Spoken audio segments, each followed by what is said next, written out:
everyone! And I'm just going to creep forward a bit. These impala are ever so slowly browsing out of our view, and I'm really looking forward to my final afternoon and drive with all of you on this live safari. And I couldn't have asked for a better camera lady than Nicola Austin, who I'm teamed up with today. So awesome stuff, Nikki. Good to have you on the back. And we are going to be having some fun this afternoon. We've got exciting plans, and we're going to head over towards where Karula, a female leopard, had her kill.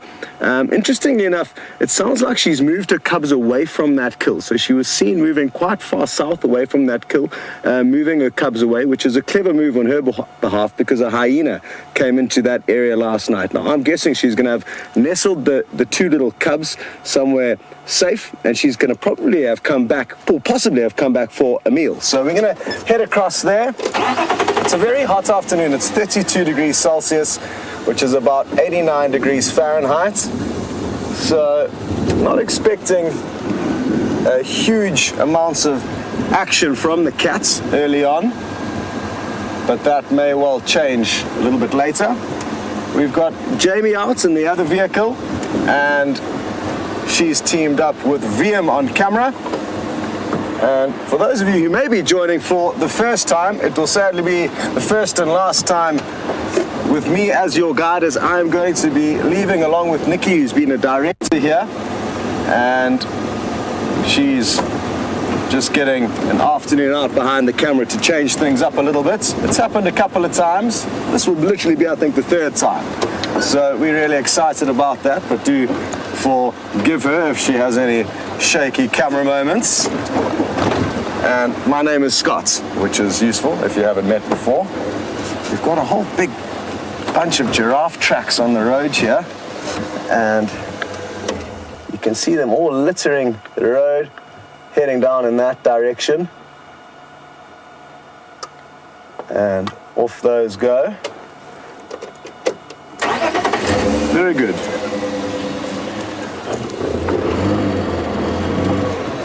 So we may bump into some giraffe, which would be great. Hello to Ginger, Barbara and Joyce, who are all looking forward to their last drive with me. Thank you so much for those kind words, and I am told many others, so apologies if we haven't mentioned your name.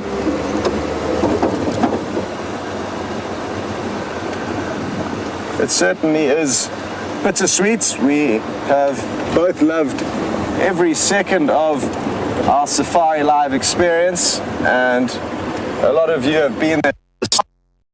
A lot of you have been here since long before I started and or Nikki started, and we feel really privileged to have spent the time here, but are excited for whatever future travels we end up doing. And I certainly want everyone on board to try and be as happy as possible. There's no reason not to be. And please let us know your thoughts and comments and questions, and to do so, it's very simple. You can hashtag Safari Live on Twitter or send an email through to questions@wildearth.tv. Awesome. Now, something that's also going to happen this afternoon, we're just going to test drive it and see how Nikki copes, but she is going to jump behind the wheel and I'm going to jump behind the camera. So if any of you would like to send some questions through for Nikki to answer, please do so, and you'll get to hear her thoughts about that later. So that's also something exciting. That will be a Safari Live first. Nikki has never been behind the driver's wheel. She's often said that she's excited to do it, so today is the test of time. Very happy memory on this termite mound. Some of you will remember it was my first afternoon back from leave. I think it was the last leave, and we were driving down this road just as we were. I'm going to just reverse and simulate as we saw. We saw her from about here, just perched right on the side of the mound there, and then she continued across the road and did some stalking and hunting of impalas. Just going to check something on Nicki's camera quickly. Is that iris on auto? Yeah. Want that, mate? Bang that up a little bit. Yeah? With the bright glare, it's appeared like Nicki's shot was a little bit bright. There we go. The cameramen have been teaching me a few of their tricks as they go. Very good. Okay, well, we are going to be sending you across to Jamie Patterson so she can let you know her plans. We'll probably be about 4 or 5 minutes until we get to the position where Karula has left a young kudu kill hoisted up in a tree, and let's hope that she's going to be there waiting for us when we get there. Time will tell. Off to Jamie.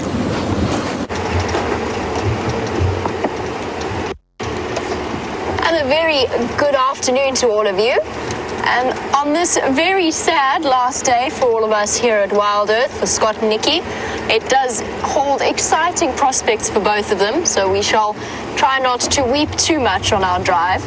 But definitely a very sad moment for all of us. And I hope that Karula does decide to come out so that Scott can bid her farewell for now. A temporary goodbye, I hope. In the meantime, this afternoon, I'm following up on reports of the Nkahuma Pride that apparently, according to Scott, when he was out on tracking team with Nicki, their tracks were around Red Dam on Arathusa. Now, they tried to follow up. They didn't have any luck. I'm going to try and see if on this blistering hot 32-degree, 89-degree Fahrenheit day, there might be any sign of lions sleeping in the shade. Because if I were a lion, that is exactly what I would be doing. Oh, Red Dam. Not so much red as very bright, almost virulent green from the algae sitting across the top of it. Let's see, do we see lions in the shade? Apparently they didn't cross into Simbambili. They were around here somewhere, so keep your eyes peeled for flicking ears and flicking tails. That would be a nice afternoon start. Let's pop our noses down. See if we can see at least some sign of their tracks, or maybe where they decided to walk off to after they had a drink. Down we go. This is the first time, actually, that I've driven Wendy I've been trying to work it out. I think the last time I drove Wendy was Big Cat Week, so it's nice to be back on board as well. Just checking very carefully in the shade. I don't want to risk losing your signal by going all the way to the back.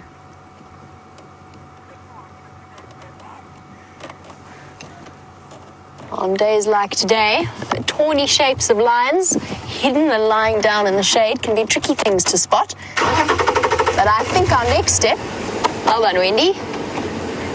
Our next step is to go and check the drainage lines, see if we can find them in the shade.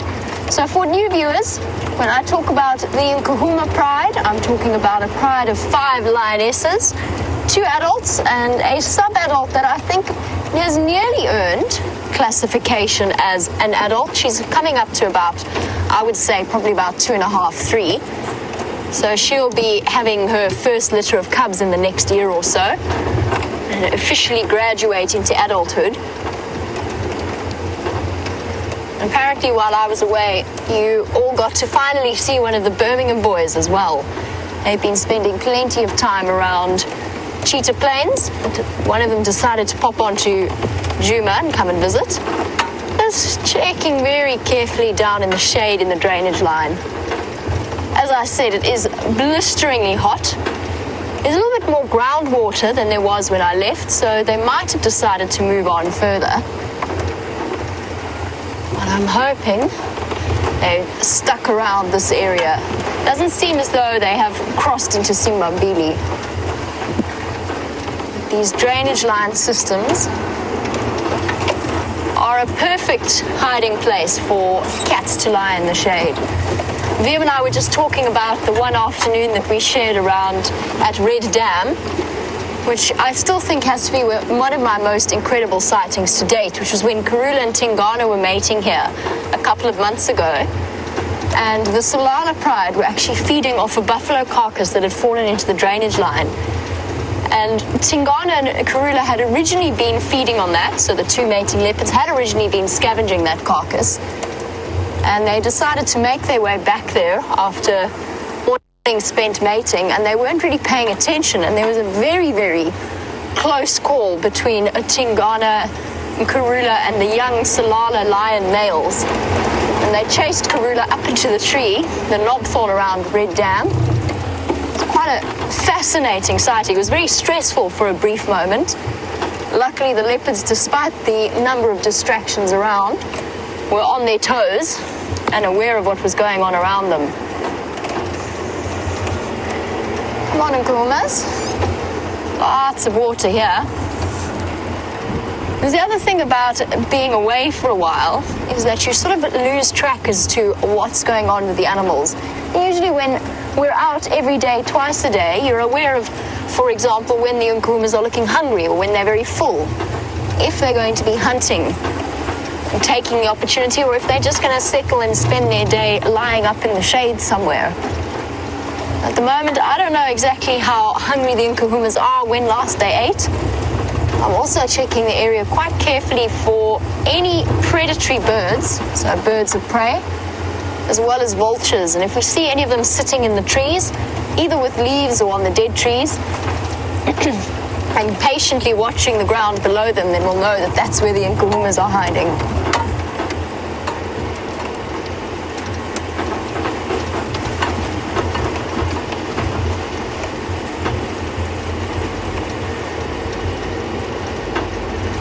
And for those of you who are joining us for the first time, don't forget this is live, so you just never know what to expect around the next corner.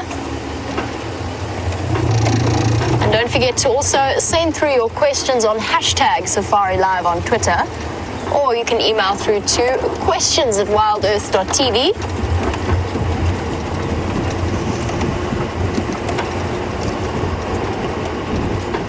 Surprised by the amount of water here. Obviously, I missed out on some rather serious rain. Hello, Waterbuck. Looking a little bit nervous.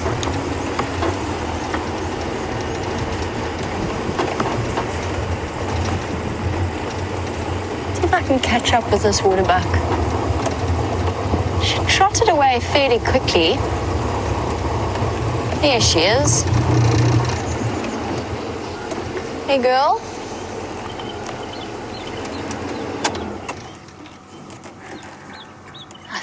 I thought maybe she was looking a bit jumpy and a bit nervous, but it was just because she wanted to cross the road ahead of us, I think.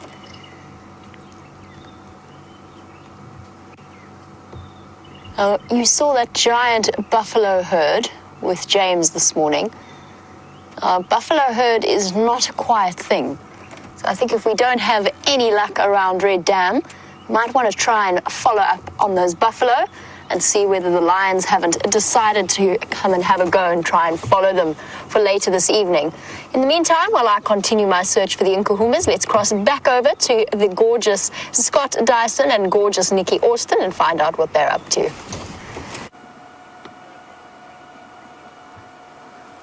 Welcome back. Now, somewhere in this beautiful big jackalberry tree, I'm told, is a kudu carcass. It initially looked like a impala kill, but James tells me that it was in fact a kudu. So at first glance, it doesn't look like anything's in there. Let's take a closer look. And we want to check kind of in the forks of the trees. That's where something will probably be wedged, maybe a little bit lower down. I don't know. It'll be quite hard. Oh, what's that there? There we go. There, you can ever so vaguely make out a hoof. And great work on your focusing there, Nix. That was your first real challenge of the afternoon. And there you can see the tiny little hoof of an unfortunate kudu. Now, I thought that we'd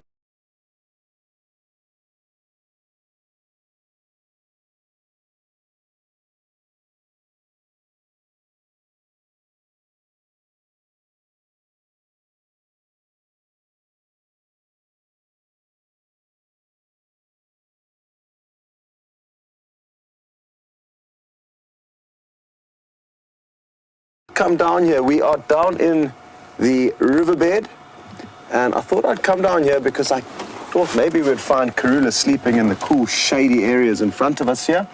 No sign of her though, so what we're going to do is we're going to continue around, and she could be lying up on the bank somewhere. Yesterday afternoon, I know she was lying up on the bank. I think somewhere right up there where you're looking now. At least when I popped in very briefly yesterday afternoon, that is where we saw her lying down. I wonder where the cubs were. They were somewhere here. There's 2 tiny new cubs and some perfect hiding places in there. Little gaps in the roots there. So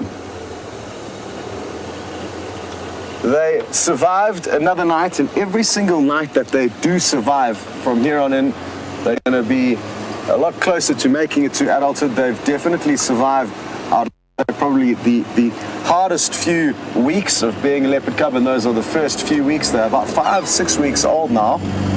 So Karula has been doing a good job keeping,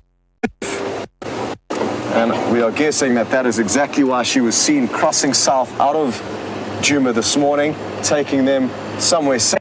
And I'm fairly certain she is going to come back into the area to continue snacking on the kudu. I don't think they would have been feeding on it just yet. They're a bit too young for that.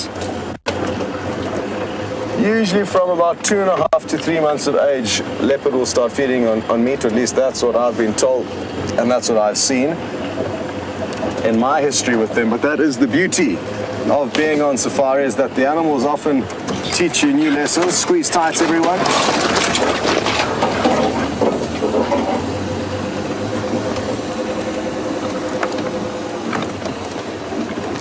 Okay, so now we are back up on the riverbed, or on the river bank rather. Let's take a close look around here.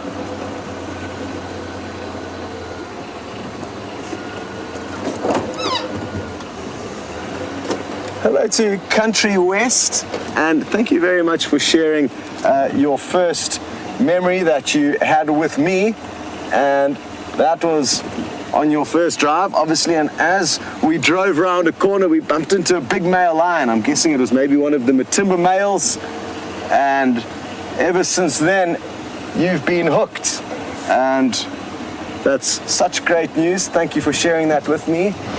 And we've got some more great news. Nicki just smiled, pointing up ahead, and I think she may have seen something. Look who it is.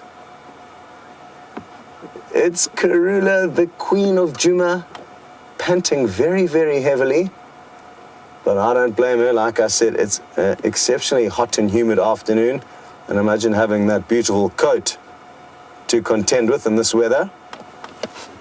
Okay, well, that's wonderful news. And now let's just try and get ourselves into a good spot.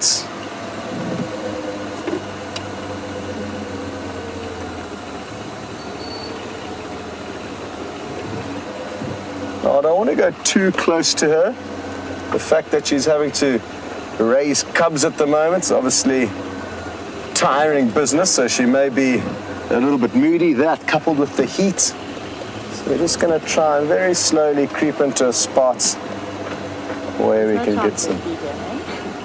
Nicki's just asked, is there no chance the cubs will be here? I mean, there is, but I think she was seen quite far away with them. Unless, of course, she was just taking them for a drink and she's brought them back, but I don't think that is the case. I'm quite surprised they were at the kill, because they are very young still to be at a kill.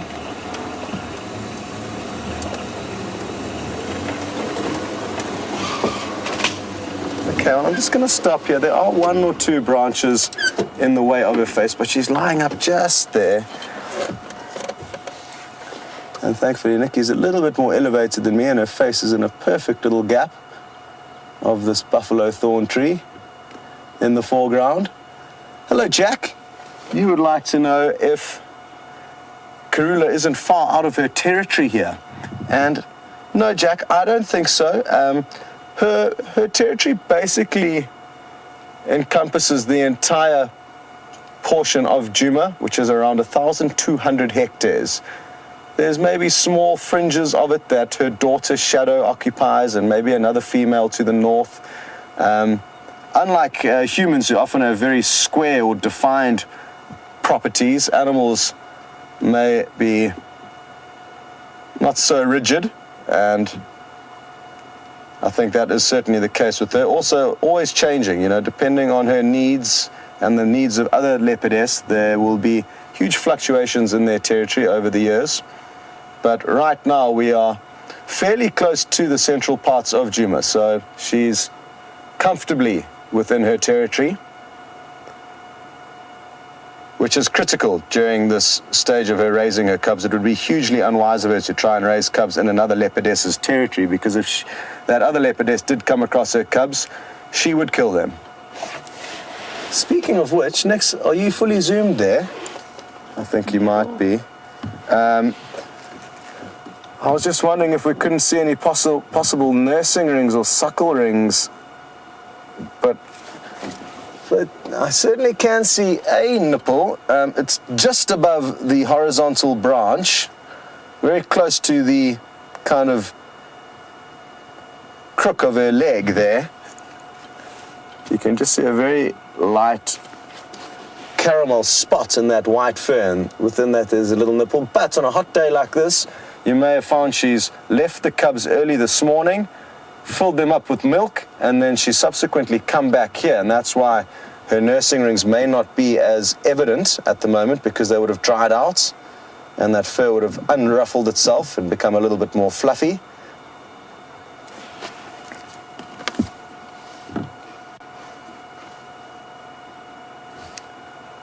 Hello to Angie and Becky, and it's great to have you on board with us. You would like to know, how long will a leopardess leave its cubs for? It's a great question, and I fear that not many people actually know the correct answer to that, because as we've experienced with this fine mother, leopardess can be hugely extra secretive when they do have cubs, and therefore we don't know exactly what happens with them. But what I can tell you from my experience is that 12 hours to 24 hours is certainly a length of time that a leopardess may leave its cubs for. That's just my opinion. I have seen leopardess move a long distance away from cubs, make a kill, feed on that kill, stay there during the day if the kill was far from the den, in order to not waste energy backwards and forwards just in order to nurse the young. So they're tough little critters, leopard cubs, regarding how regularly they get fed, I think, because it's critical that she needs to look after herself first, as with any mother, and thereafter, once she's found a next meal that's going to sustain her, then she can worry about sustaining the cubs. So I think 12 to 24 hours at least. Sometimes you may find leopardess even pushing the envelope and maybe leaving them for longer. But I think a lot is unknown regarding these beasts, especially in the wild. Obviously, there may be captive records as to what goes on, but wild leopard who have the hardships of trying to work out where their next meal is coming from, together with raising the cubs, is not easy, and you can go to sleep, Karula. You deserve a little snooze.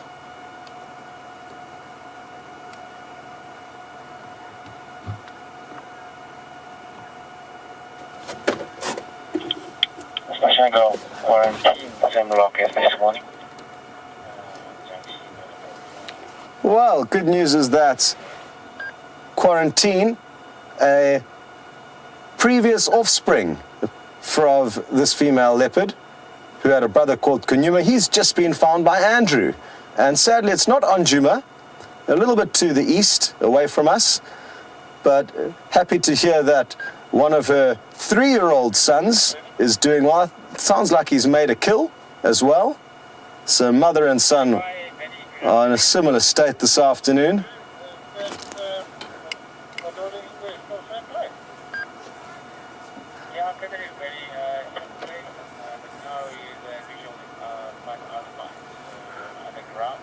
Hello to Khada, and good to know you are watching.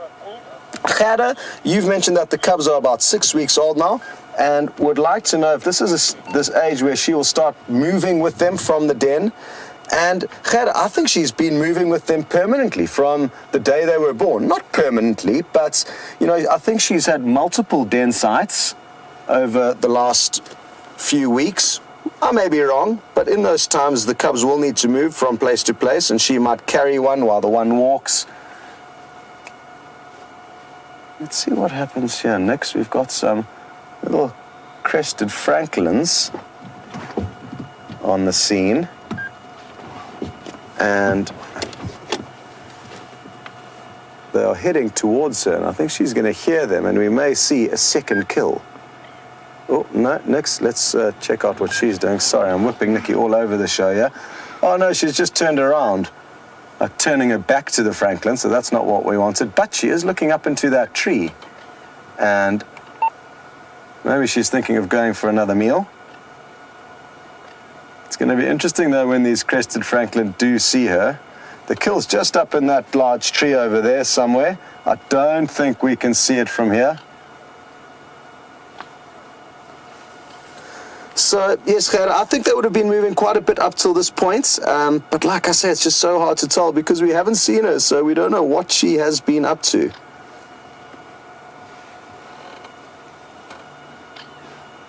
Hello to Britt, who's just mentioned that this is Karula's tea party that she's thrown for Nicki and I after we threw a tea party for Gracie, who was in her very, very beautiful Cinderella dress yesterday for our tea party that we had at the Arathusa Air Traffic Control Tower.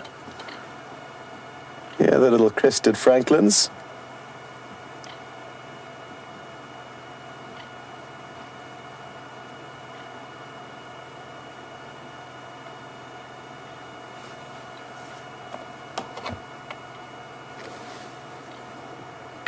And they seem to be sneaking past Karula unnoticed. Interestingly, I think Karula may perform for us shortly, so I want to get into position.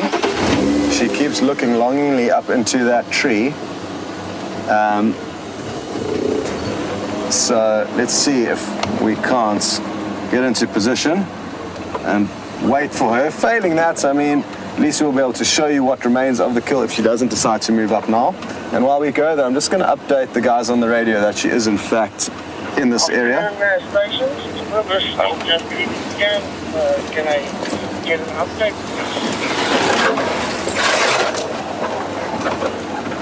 Good afternoon, Province.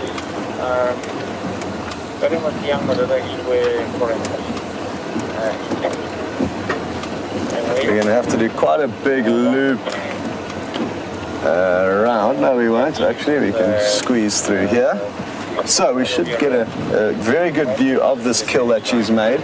She made it, for those of you who haven't seen any signs of this kill yet or haven't joined in on one of the recent safaris, she made this kill sometime, not last night, the night before. She was found yesterday morning. And interestingly, she had dragged this kill at least 50 meters, at least, across a road all the way to this tree in specific. And we could see that drag mark in the sand where she would have been holding the prey probably by its neck and then the whole body dragging between her two front legs as she moved. Oof.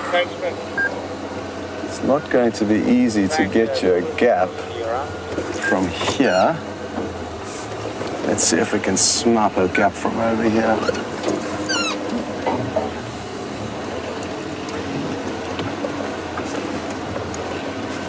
Whew, the kill's already very smelly. Hello, Betty and Virginia Nix. If you don't mind just turning the camera now so I can see if you're going to have a gap there. There we go. Oh. That was a stall into, I think, the perfect position.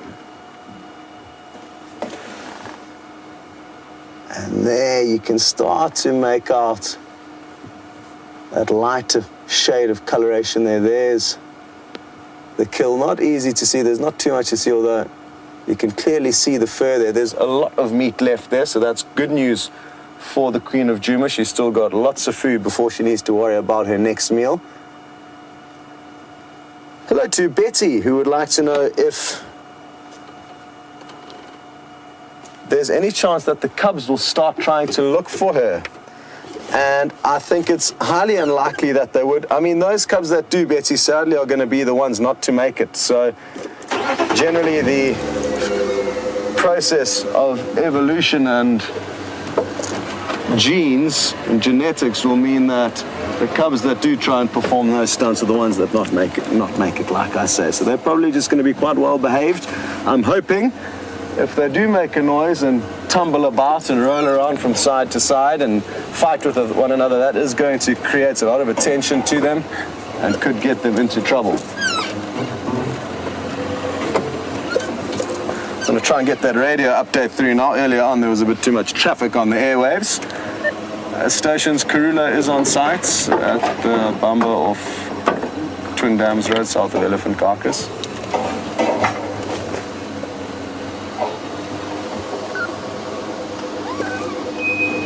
Okay, copy that. Confirm.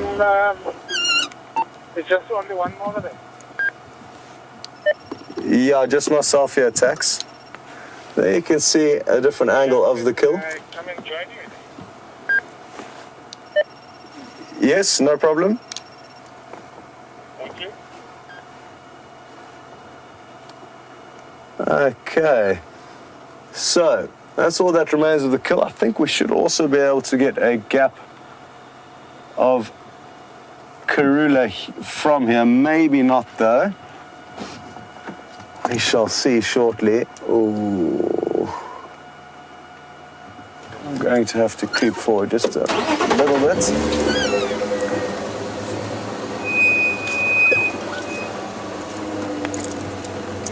Not ideal, but that is the best we'll get for now.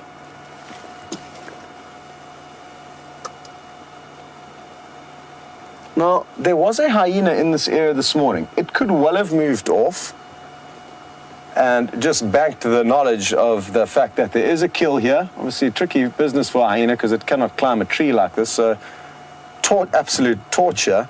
And it may be in a nearby mud wallow with the intentions of coming back this evening, and I'm almost certain that later on, as things cool off, there should be some more action here.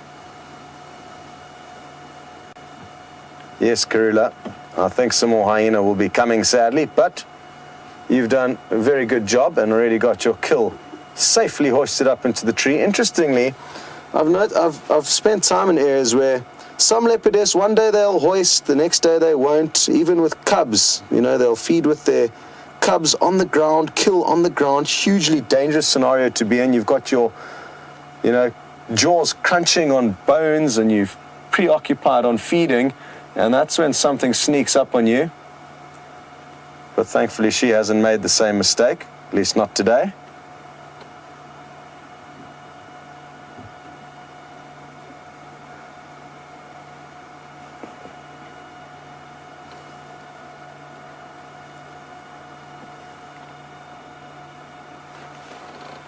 Hello to Lenny in Pennsylvania.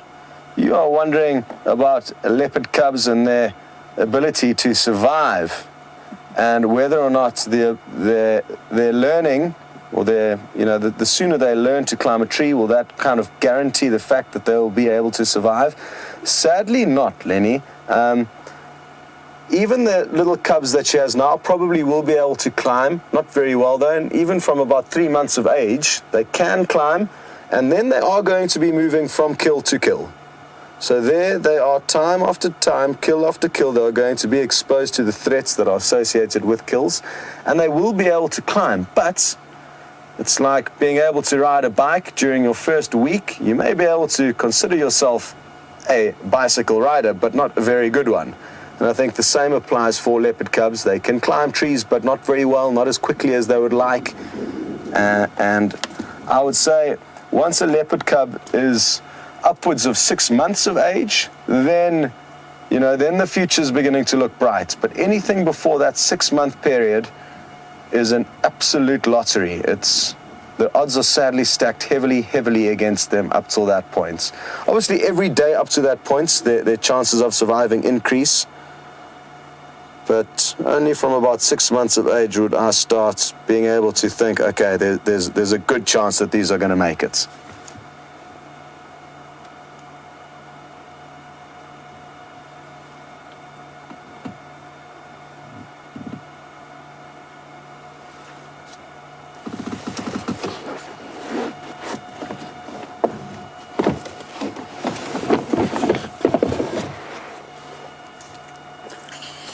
to JD in Maryland.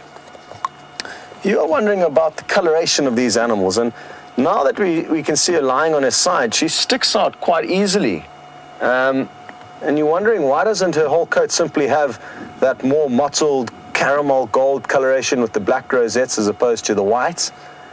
And I think it's just, you know, they haven't had, oh, nice big yawn there.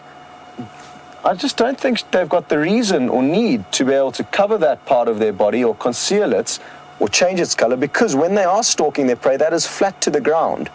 So when they are ever looking for food, those parts that ordinarily stick out when they're rolling on their back or lying on their side, they will never really give them away. So even though I guess it wouldn't hurt to just be the same color all around, it's not essential that they are.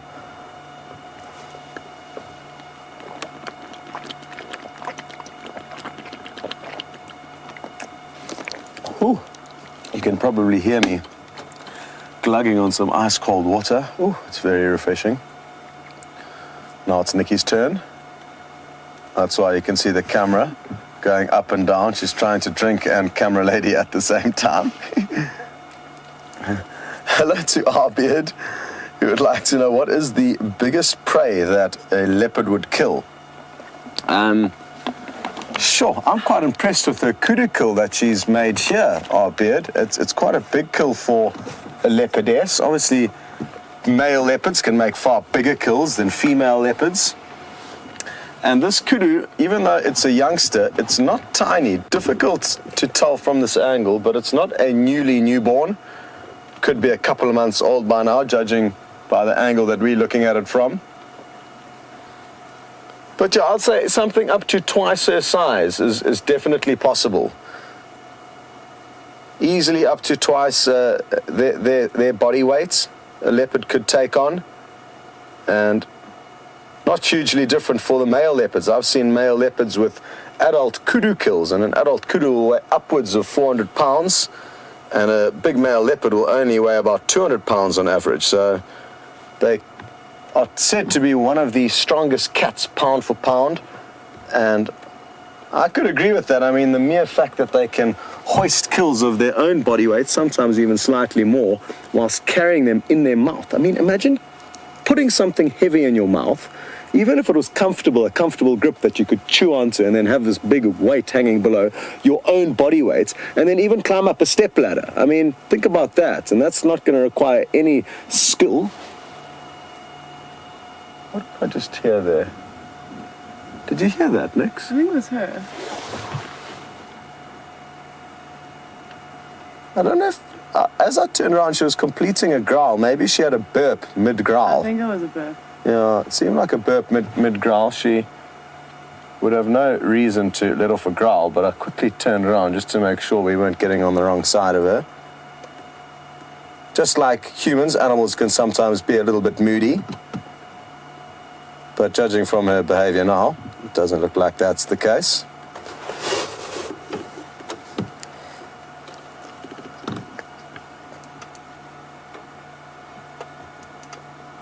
I'm wondering if she wants to move, because as soon as she does move, and hopefully it's towards this tree to start feeding, we're going to need to reverse to get out the way.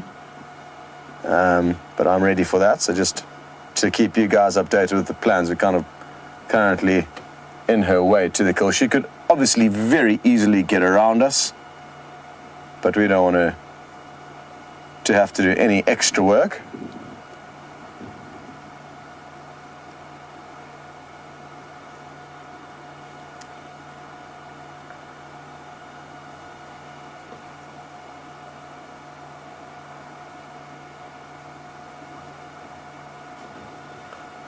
Cat and temper.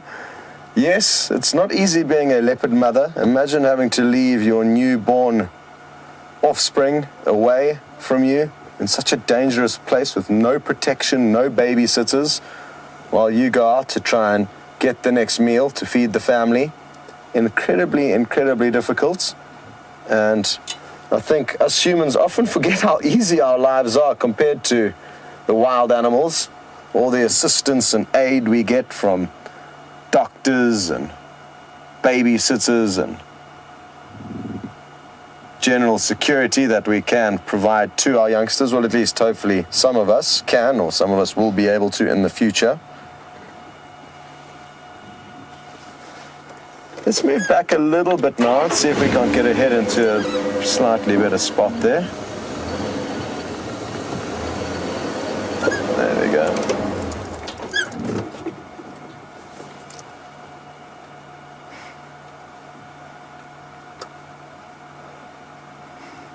Ah, Marianne, it's time to get a little photo with Karula in the background. I don't know how we're going to work this out, Nicki. It's not going to be easy.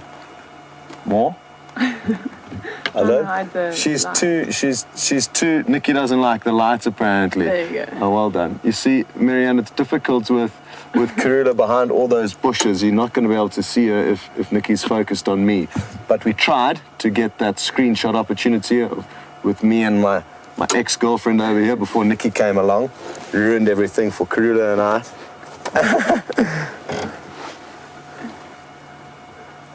Shame, look at how heavily she's panting. Trying her best to keep cool.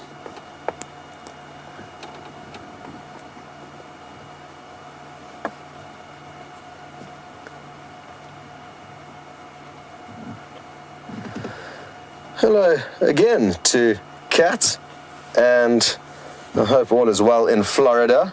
I've spent a short portion of my life there in Fort Lauderdale, scrubbing decks of yachts. It was most fun when I was 18. You would like to know if I've ever seen a leopard kill? Yes, I've seen a few. The first kill I actually ever saw in the wild was a leopard, and the only kill that I've ever managed to share with you here on Safari Live is with this very leopard we're looking at now. She caught and killed a baby impala, who she had actually orphaned. She had caught its mother the night before, and the poor baby impala started calling desperately, hoping that its mother would return its calls, and that alerted Karula to the little lamb's presence. But I think it's the best thing that could have happened to that poor little lamb, because it was obviously going to be suffering immensely without its mother. On the opening title sequence. Ah, there we go. It's the kill that's captured on the opening title sequence, Kat. Thank you, Nicki. Are you going to get up, Karula? What's all this yawning about? I'm getting ready for her to move. Just a slight reposition, it looks like. Because she is no longer in our view now, I'm going to move back a bit. Texan's just arrived in the sighting as well with his guests. Wonder if this might not work next.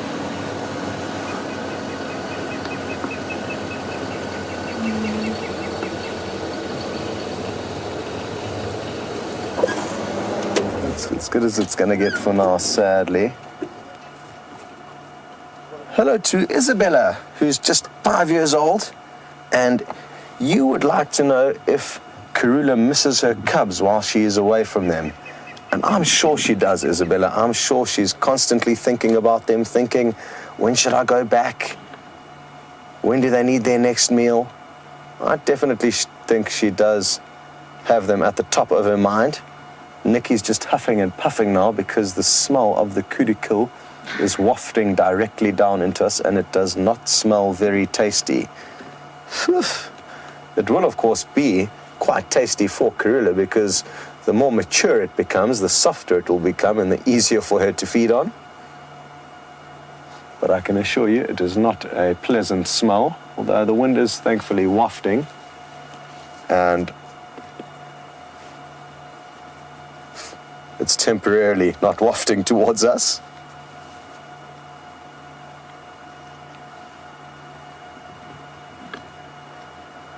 Well, it sounds like there's another vehicle arriving here, so what we're going to do is make our way out and give them a better option to view, and that way we'll share the sighting with them and make our way back here a little bit later. Station approaching this Karula sighting. If you come up onto the banker, you'll get some better views. You won't be able to get a view from down there, and I'll make space for you. You should find an access road just further ahead of you. You'll see the tracks leaving the drainage. Okay. Is she around here? Yeah, affirmative. From where you saw me, she was just 10 meters off to the right of my vehicle. Yeah, copy, thanks. No problems. I'll make space and leave Taxon here as well. Okay, thank you. Okay.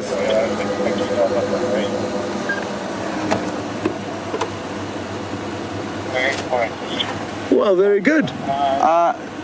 Obviously, we'd love to spend the whole afternoon here, but we do need to share, and everything happens for a reason, so we'll go and find some other animals and come back to Karula, hopefully, when she's a little bit more active.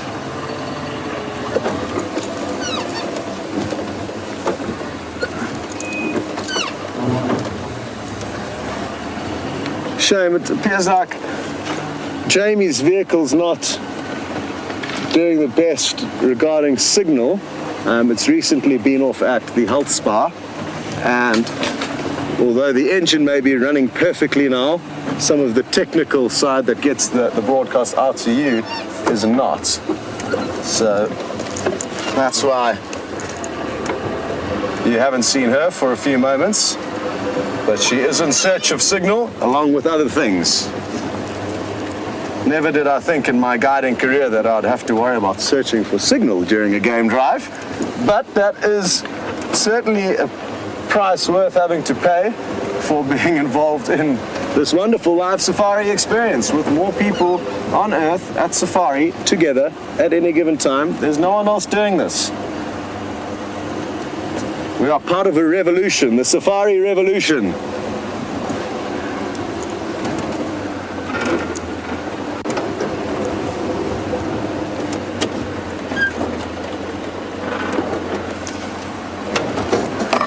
Hello to B. Wilson, and thank you so much to all of you who are sharing your memories that we have all shared together with one another. B. Wilson remembers my very first drive, and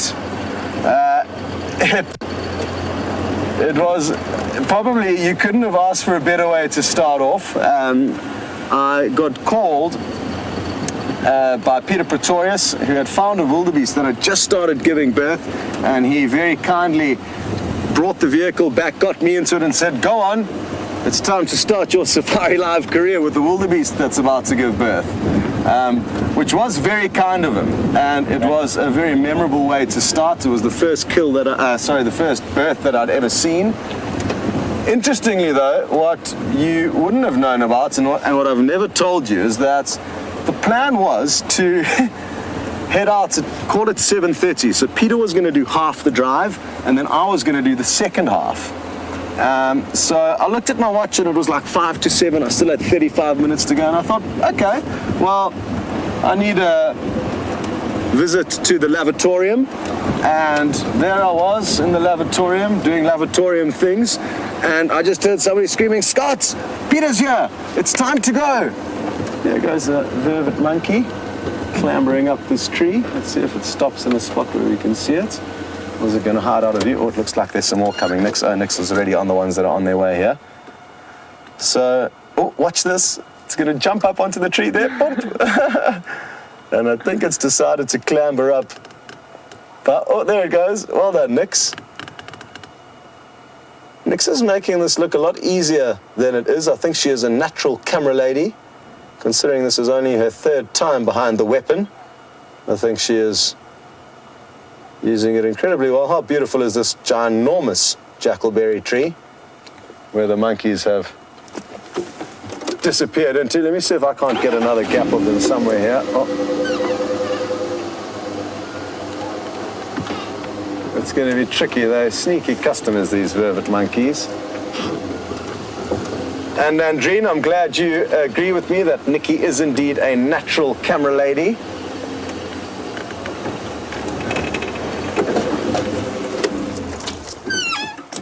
Have I got you in a gap there, Nix? I don't necessarily think so. Oh, there you go. Oh, well done. Peekaboo. What you snacking on? You sucking on a little seed there. Good afternoon. Yummy. This is Routen update. It's not uncommon for them to kind of hide and just keep an eye on you peeking around the corner. I'm sure there's more than just the two that we saw disappear up into this tree. The rest of the troop could be elsewhere.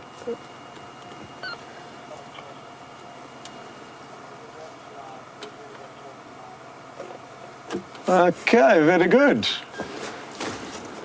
So now, to give you guys an idea of how far Karula did move the cubs, I mean a minimum, from the moment we've left that kill, we've been driving directly south, and we're probably going to have moved about a quarter of a mile by the time we get to our southern boundary. I'll say at least a quarter of a mile from the kill directly south, and that is where she was seen crossing. She probably walked down this riverbed that's flowing below us here, and who knows how far she took them into the next property. Have a look here, Nix. We got you. Your friends weren't as obliging as you. Nikki's keeping you guys in suspense there with a delayed focus. That's a new technique we're trying here. Sorry. Hello, you. Look at how awesome this is. You can... Oh!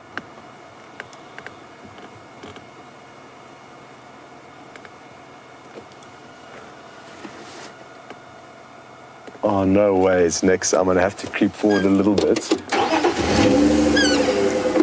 Take a look at the ones below it on the next branch down, Nix. Below. Look at that one sleeping like a leopard. It is chilling out. Not a worry in the world. Oh, it looks like it just got up there. But it was lying down like a leopard earlier. So this looks like the rest of the troop. Got a slightly better view of this one as well. This one's mouth is full. Its cheeks aren't supposed to look like that. It has stuffed its cheeks absolutely full of some kind of food that it's ever so slowly chewing on. So there we go. You saw seed fall out its mouth. Now keep watching. It's just going to keep doing that. What is it you're feeding on? It could be the fruits from this tree, the jackalberry tree or ebony tree, but I can't be certain. Oh, Nicki just did a little focus pull there onto the other monkey in the background.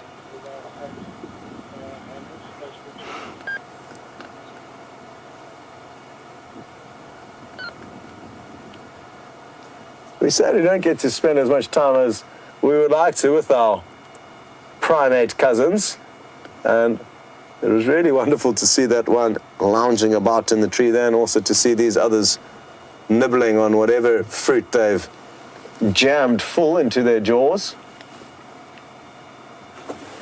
Okay, well, we're going to probably push on now. I'm thinking of maybe slipping onto our eastern boundary and then shooting up to the Buffalo's Hook waterhole to see what's going on there before making our way back to Karula. And the good news is Jamie has found you some other animals that she would like to show you.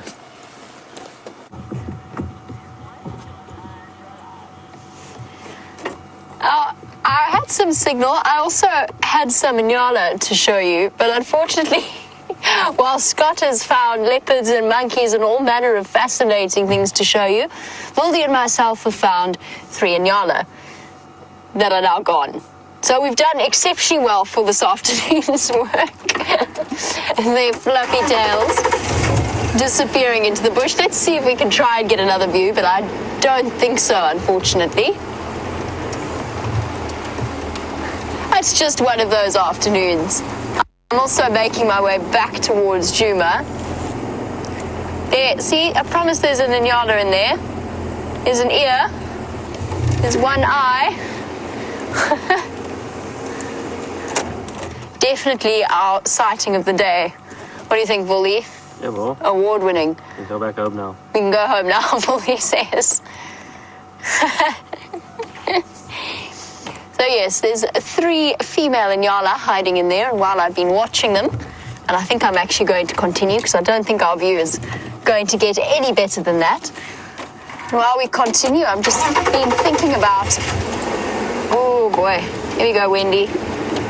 She does sound like she's struggling, but I think it's actually okay. I think Wendy's absolutely fine. But yes, while I was driving Arethusa and looking desperately around for some signal and some animals, I was thinking about my first memory of meeting Scott. Now, it was back in the day when I came across for the job interview. It was before Steph started at Wild Earth as the operations manager. So I think at that point, Scott was in charge of organizing my arrival. And he phoned me and gave me the most confusing, I think officially, and I've been directed to a lot of places, he gave me the most confusing directions I have ever been given in my entire life to come and find Gowrie Gate and to find Juma. And I remember being completely and utterly terrified and intimidated by this whole prospect. And then I met him and Nicki very briefly just before my interview, and then they rushed off to go on leave. Now, my initial introduction to Scott was very brief. Let me just pull over. This is good news. I might be able to find out. I think the guys have found Shadow. I think I heard something like that on the Game Drive channel. I just want to see if I can find out where exactly she is. How's it? Hello? Hello?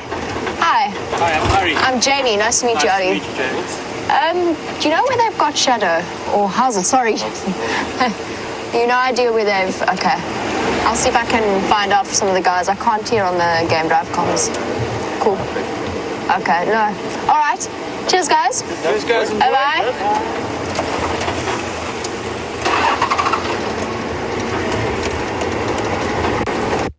New guide at Inkoro, whose name is Ari.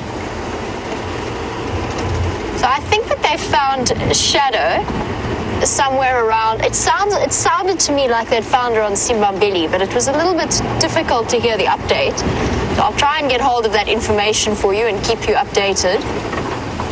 Of course, all of us are now wondering, after Karula and her wondrous cubs, whether or not there's a possibility that Shadow has had cubs as well.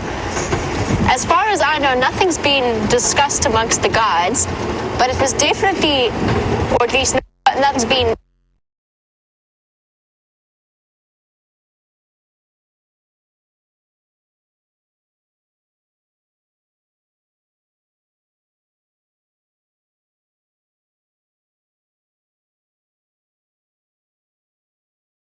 I'll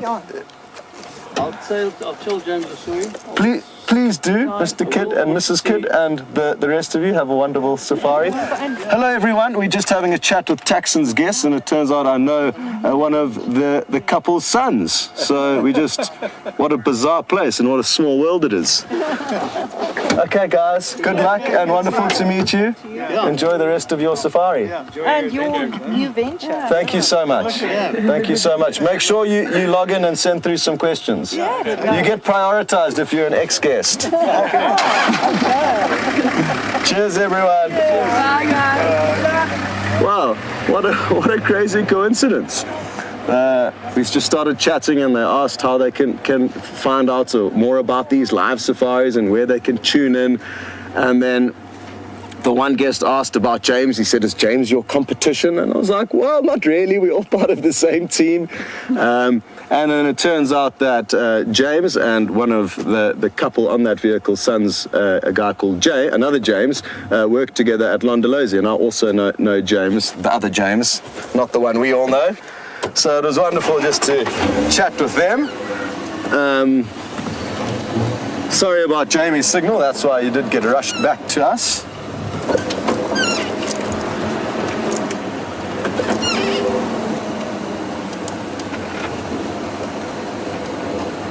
And Jamie's regaling you guys with her first memories of Juma. And X quickly. Have you got it?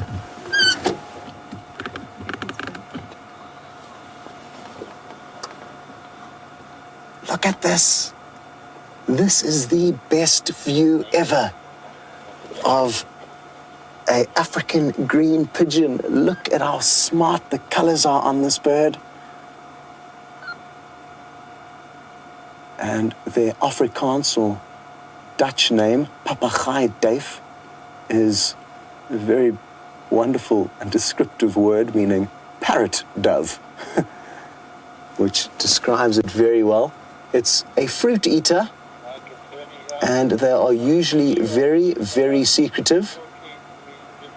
Look at the bright yellow legs, that big white eye, bit of pink on its beak, and certainly the best view that I've ever got of one of these birds with you. And that is the beauty, again, of being on these live safaris. You just don't know what you're going to see and when. And even though I've seen this bird countless times with you, this view is spectacular. Kindly being brought to you by Nicola Austin. Well done, Nikki. She's very focused now, making sure she doesn't lose focus.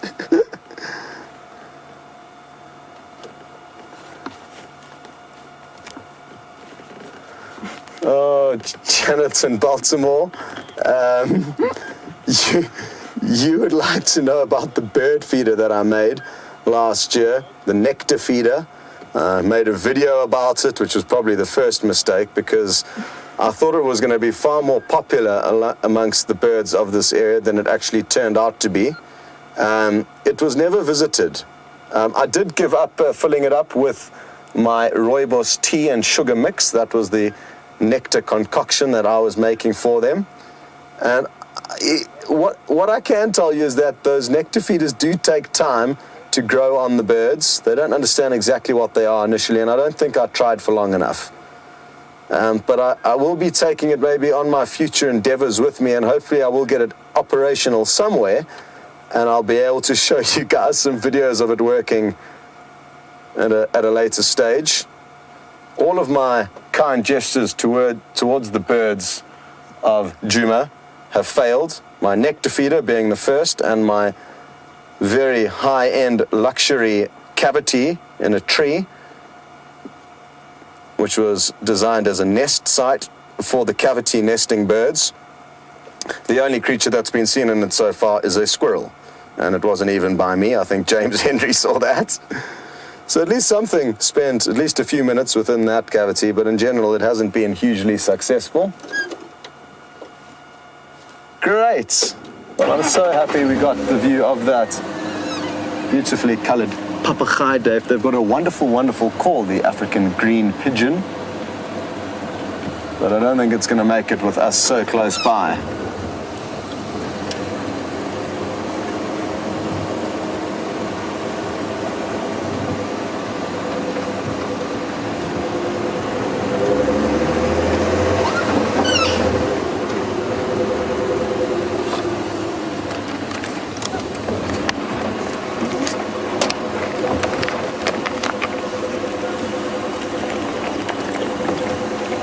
Hello to Alan in New York, and thank you so much for getting a hold of us. You mentioned that you don't send through questions very often, and there's no problem with the silent safari ninja that simply enjoys being on the vehicle but not chatting too much, so no worries there. Thank you though for letting us know that the first question you did ever send through to Safari Live was answered by me, and just little comments like that it's made me so happy to know that. And I guess it's not just about the questions then. Any kind of interaction you can let us know about is much appreciated. So thank you for that, Alan, and I hope all is well in New York.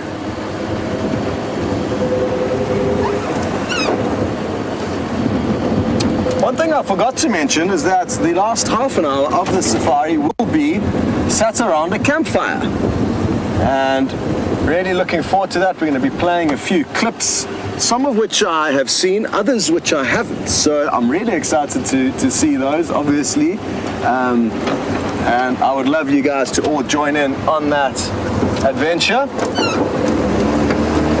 We have we've been a little bit lazy for various reasons. Maybe lazy is the wrong word because that's not entirely the case. But we've been a little bit maybe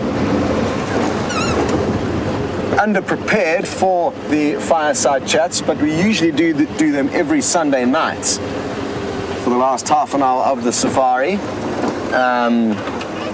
So for those of you who have only joined the Safari Live experience fairly recently, that may be something that changes going forward.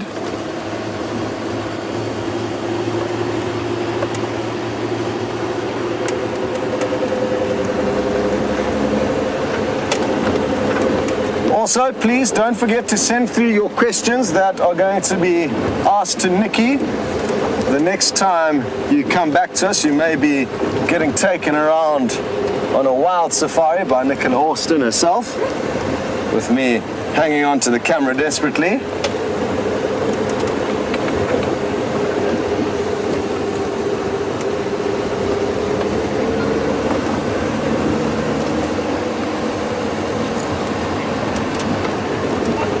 Coming down this road, Roger.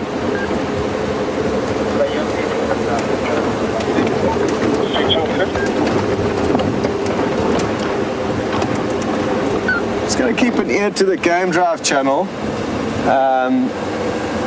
just to make sure we don't miss any updates regarding Karula and what she's up to.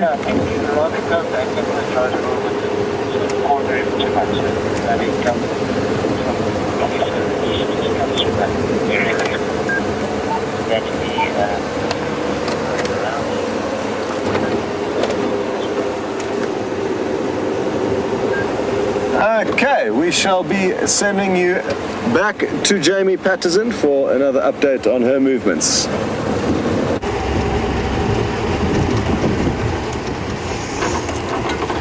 And unfortunately, my luck persists, it seems, on Arathusa. So far, I've seen probably about 3 impala and those 3 inyala. Every time I try and stop for a bird, it flies away. All the lizards are dashing away from me. I think it's time I go back and try my luck elsewhere. No signs so far of the Nkuhumas and no updates from any of the other guides as to their whereabouts, and no information yet on shadows. So as soon as I find out something about that, I promise I'll let you know. But that's interesting because there's buffalo walking quite far across in front of us. And it could well be the stragglers of one of the herds. Now, the reason I say that's interesting is this is exactly where the Nkuhumas or their tracks were last seen going into. They could well be following behind that buffalo herd, and I think it's a good idea for us to follow up and find out where they're going. And one very confused warthog following behind them as well, apparently. We'll catch up with them on the other side.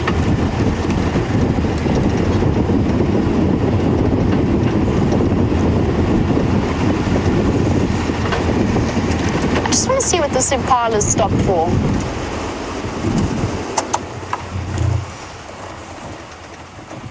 She's listening. She was listening intently off to her right, our left. Does seem very nervous and very separate from the rest of the herd. I wonder what she's seen. No, she's relaxed again. Pays to be an attentive animal out here. Here the warthog families crossing the road. And I think they're on their way. I'm fairly certain they're on their way towards that mud wallow on Impala Plains, so we'll catch them there. And while we do that, while we loop around them, Jack was wondering whether or not we get any boom slugs in this area. And Jack, we do, absolutely. I think we've had a couple of really, really enjoyable boom slug sightings. I know at least one of those was on a walk. I can't remember which presenter it was with. Might have been... Brent definitely had one, and I think James might have as well. Fascinating, beautiful snakes, one of my favorites.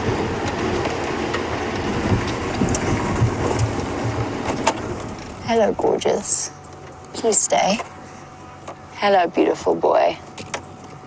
This stunning male kudu. Sorry, Jack, I'll get back to your boomslang question. Definitely one of our more magnificent kudu bulls. I love the way they do that. They pick a tree to hide behind, like we can't see them that way. This is the one with the tightly coiled horns.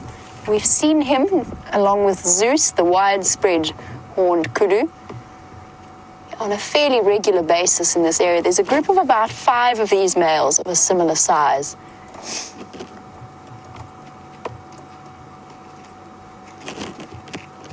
There's not much more that is as dignified as a kudu bull. Quite a stilted walk. I wonder if he's limping ever so slightly. It's one of those old stories about kudu. Whenever you stop to look at one kudu, you will see more. And there's one all the way at the back there. I don't know if you can see it, Vildy.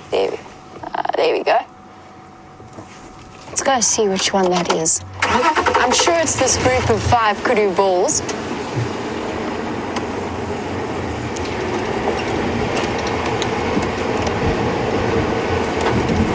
Now, for those of you who pay a visit to the Great Kruger, or the Greater Kruger area, and you make a trip across to Skukuza, which is one of the largest, I think it is the largest camp in the Kruger area, there's an incredible bronze statue of 2 kudus fighting, stuck together. And it's actually not that uncommon for them when they do clash, for those twirled horns to catch each other. They quite often trap themselves that way. It can even lead to the death of the males concerned or having a good scratch. Imagine having built-in back scratches like that. Very useful. Looks as though he wants to come this way, so we'll just let him come to us.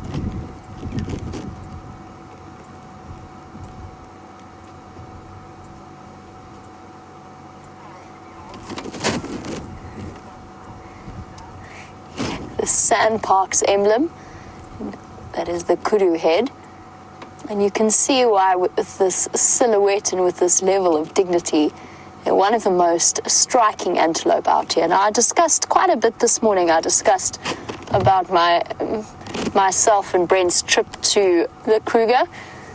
We actually saw the largest antelope species, which is a cousin of the kudu, the African eland.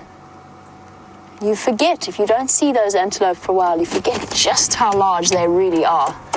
He's stopped for a snack, so I think we can go forward. Luckily, we've got a really subtle approach.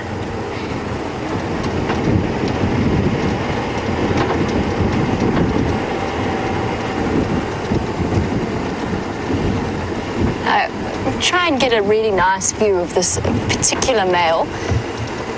As you can imagine, horns like that, when they are solid bone, are actually fairly dense and fairly heavy. And with that comes a very solid, sturdy neck, and then the ridge of fluff along the top and then down underneath the beard and below the neck. And Gerda was wondering what you call the hairs on the bottom of the neck. Would you call it a mane? What would we call it? And Gerda, actually, I'm not sure. They do have something of a dewlap. The male kudu have a dewlap, so a slight flap of skin underneath their neck that makes them look bigger and more intimidating. You can start to sort of see it just where his neck meets his shoulders. But what you would term the hair, I suppose you could call it a mane, or I've always thought of it as a beard, but maybe that's not entirely anatomically correct. And that ridge along the top, combined with the hair at the bottom, is there to intimidate any rivals. It's not something you see on the females or the youngsters. It's only in male kudu to intimidate other males, make themselves look bigger and scarier.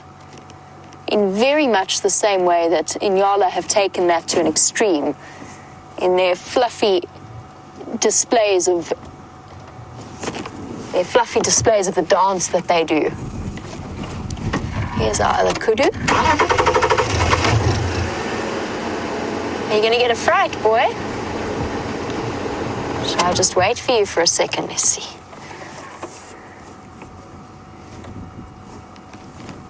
It's just the two of them as far as I can tell.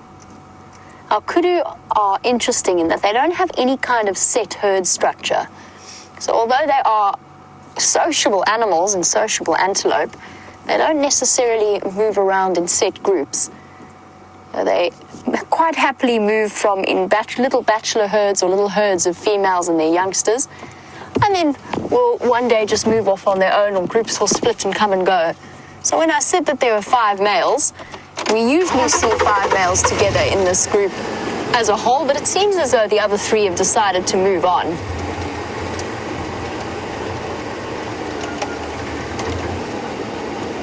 It's okay, boy. He's not going to let me come any closer without scaring him. Look at that. They always look as though they're wearing face paint.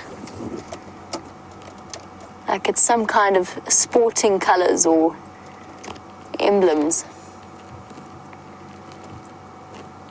And so far, in terms of the impact that the drought has been having, kudu have shown an amount of resilience. Being a browser in the middle of a drought has its definite advantages. Those horns are stunning.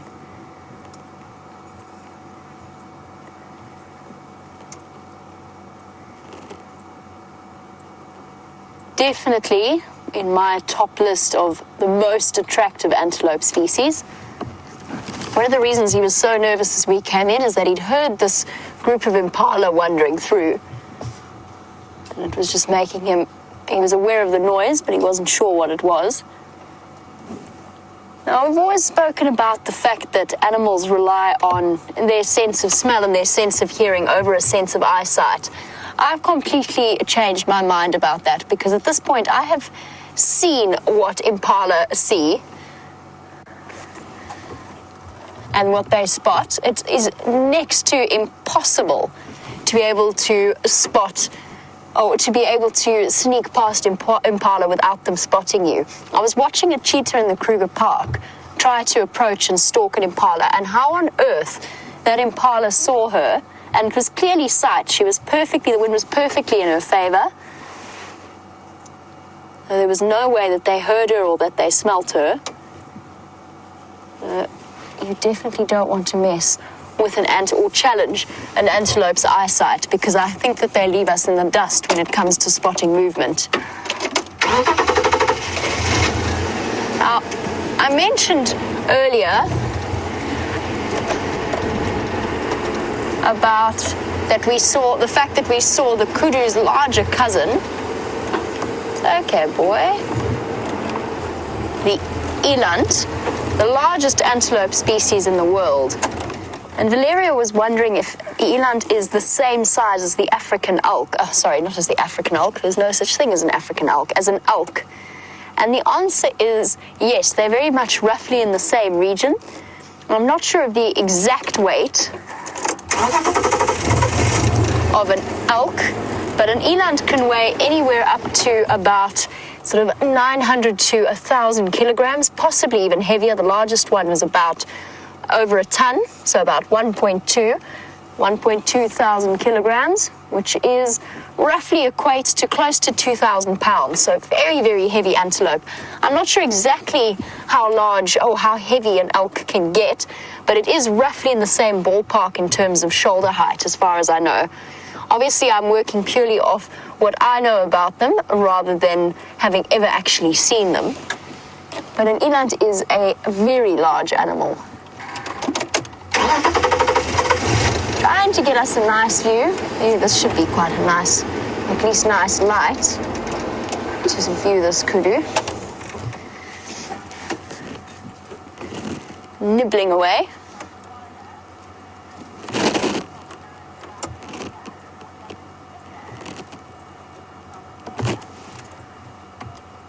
A really good question from Cindy, who's watching all the way in Florida. So Cindy's been counting kudu stripes, and was wondering whether all kudu have 9 stripes on their backs or if it differs. And we chatted a little bit about that. 1, 2, 3, 4, 5, 6, 7, 8, 9. Cindy, I've never ever looked or never actually counted the number of kudu stripes. We chatted this morning about the fact that both Nyala and kudu, you can identify, if you want to, you can identify the individuals because each one has a slightly different arrangement of stripes. Now, I know for a fact that in Nyala, they definitely have different amounts of stripes. Kudu, Cindy, my guess, my thought, if I'm thinking back about my different kudu sightings, it's not always 9 stripes. But now that you've asked me that, I realize that I've never actually checked. I've never double checked to see if there's more or less than 9 stripes. I've never counted. It's one of the reasons why I love these sorts of questions is they bring up topics and things to think about that we wouldn't necessarily have thought of ourselves.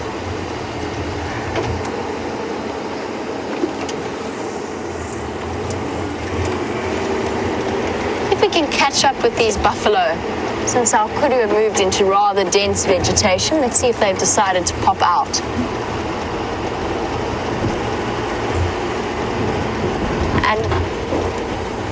And while we do that, and while we go and follow up, I believe that Ranger Nicki Austin, has taken the driver's seat. So let's pop over there and find out what she has to tell you.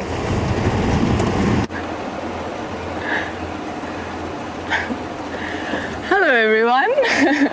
For those who don't know me, my name is Nicki, and I'll do some more introductions soon, but look what we found. Some ellies. I can see. And in the shade, bonus, I'm learning in this drive that it's very warm outside of final control. And turn off. Perfect. I was hoping almost that this was going to be the halftail or the ellie with the chopped off trunk, but it looks like these 3 are of a different herd. Can't see anyone else. What would you say this is? A mother and 2 youngsters, Scotty? Yeah, maybe the rest of the herd is further ahead of them. These are trailing at the back. I'm not sure how good Scotty's audio is, but he's saying maybe there's more further up. So hello everyone, what a way to start. Some nice beautiful ellies. Getting my first question.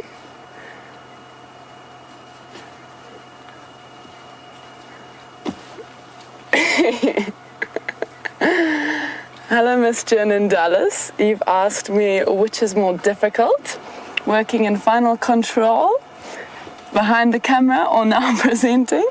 I wouldn't say I've done presenting just yet. I'm getting there. I think I'm starting to shake slightly. I don't know why. It's my last day and I just want to have some fun with you guys and finally meet all of you. But stop smiling. Scott's got a massive smile on his face. Proud of you. Thanks, Scott. I'm going to start the car. Miss Jen, right now presenting is definitely the most nerve-wracking. Camera for me is super fun. I really enjoy it. What's the one thing I'm quite sad about is that I didn't get to do a little bit more camera during the drives. But you know, things just worked out that way, which is fine. Oh gosh, cars. Cool. Scott's already shouted at me for going too fast and him getting flung off the back basically. So now I'm on my best behavior. I'm a little bit torn with what to do. Apparently Karula is up in the tree now. So I'm thinking we should make our way back there and check it out. And these ellies are going into thick bush and I think Bundu bashing on my first drive, well, I'm not too keen for that. So yeah. Ranger Austin. Thank you. Call. Thank you. But now I need to figure out where Karula actually is. But Jamie has some warthogs, so I will see you guys hopefully back with Karula in the kill in the tree. Enjoy!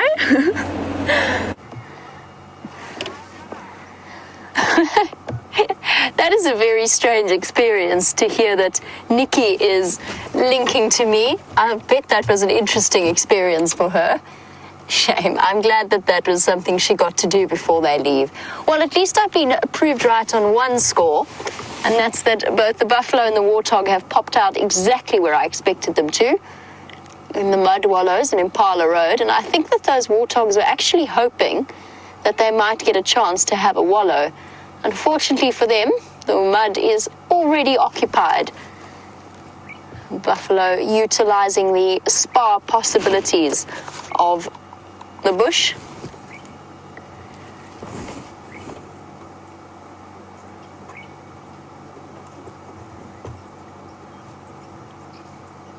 And there's the mom and the two piglets. This is not the very, very sick warthog that we've been seeing recently. I was shocked when I saw some of your screenshots as to what that ill female is really looking like. I assume that it's the one around Twin Dams that we've seen on a fairly regular basis. And there's a second pig. Hello, warthog. Two females and their youngsters. It could be that the two piglets we've been seeing belong glutinous mud stuck all around him. A nice way of patching up injuries as well as keeping cool on this hot summer's day. I'm quite surprised by the temperatures this afternoon. Definitely warmer than I was expecting. Let's see if we can sneak a little bit closer to these two cute little warthogs. As I mentioned this morning, there's a noticeable difference in the behavior of the warthogs around cars. Although I don't think we can push it much further. We might have to wait for them to come to us. But yes, there's been a noticeable difference in the way that warthogs are responding to vehicles. They were very, very skittish when I first started working here. And I think it's a combination of just getting used to the vehicles coming and going, as well as the drought. Oh, Wendy, I've forgotten how to drive you. Every car has its idiosyncrasies. Here we go. Hello, Warty. It's okay. Two little piglets and their mom.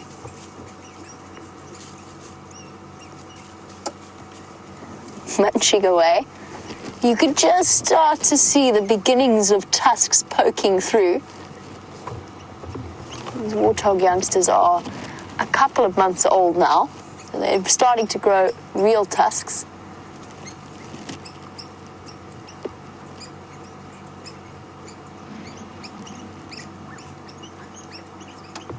Something is squeaking frantically. I don't think it's the piglets though. It must be a bird hiding in one of the trees.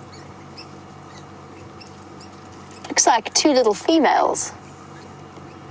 They'll live together in their family groups with their mother and quite often an unrelated female or an older female and her daughter. It seems as though Ranger Austin is on a serious form and has found an elephant. So let's pop over and have a look.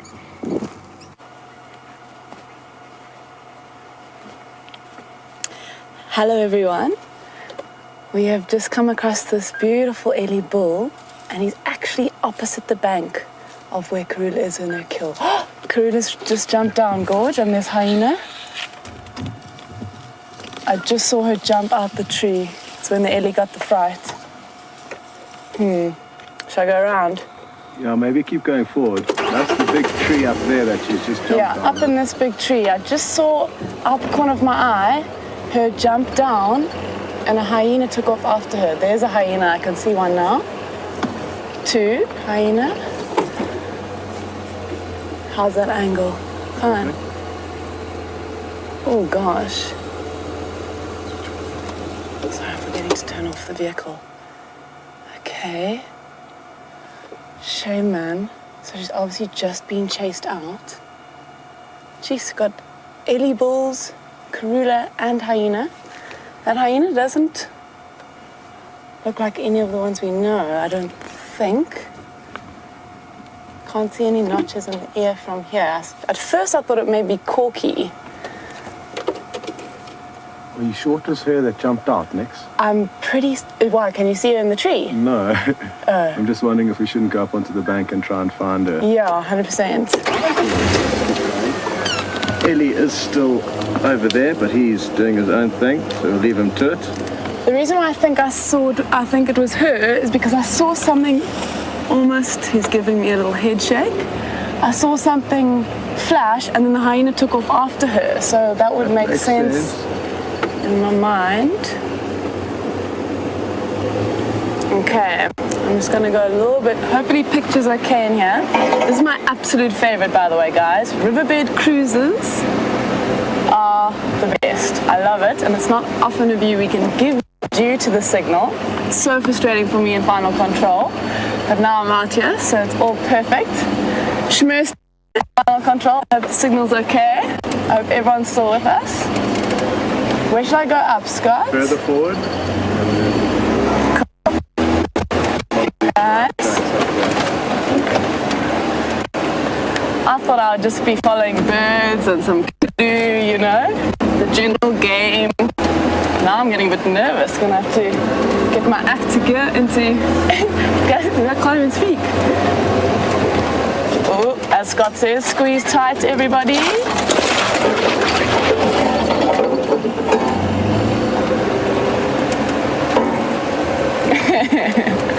Safari Dean's just made a funny comment. How do I like these crazy FC girls in my ear? It's not so bad. It's quite refreshing. It's nice to be on the other side for a change. Can't say anything bad now because Kirsty is listening, so far so good, Kirst. Okay. Now I just want to creep in here. The hyena's still lying down, so I'm just going to try to get around before you guys have a visual. Oh, mind that flying branch. I really hope it's hyenas we can ID. That'll be really interesting.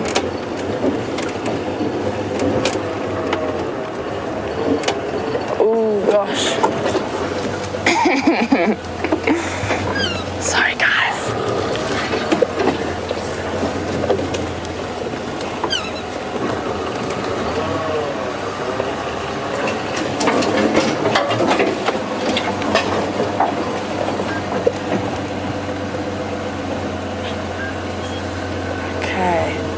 Well, Karula is not in the tree anymore. Let me turn off the vehicle. And this hyena, I can see the Ellie. She's looking at the Ellie down there still. This hyena, actually, if you look at, sorry, Scott, when you come back to the hyena, look at the back of her back. It looks like in the corner there, I can see a scar. I don't know if this might be a scar-backed female. Yeah, I can. Can you see the scar there? It's just where my finger's pointing, where the skin's missing. All right. So I don't see Karula in the tree. I think we should go south down Twin Downs. South down, exactly. Chris, can you go again with that question, please? I think it was Janet.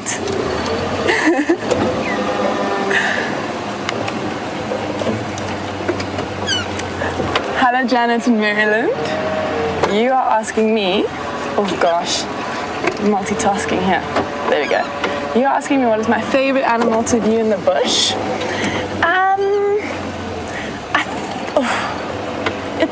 Everything's different, actually, you know. Like for me, I love leopard. I do. And I think I started here with Quarantine and Kunyuma and Karula and all these leopards. Sorry, my eye contact. I know it's important, but I'm just trying to keep a lookout for some spots. So I started off with all these leopards that I was trying to ID, trying to learn to ID in the control room. Obviously having the camera really helps. Do you think we should go this way? Hey? And even if I saw her run down here, no? Yeah, wherever you feeling, Nicki. Anyway. You can go back that way. I'd rather take your advice.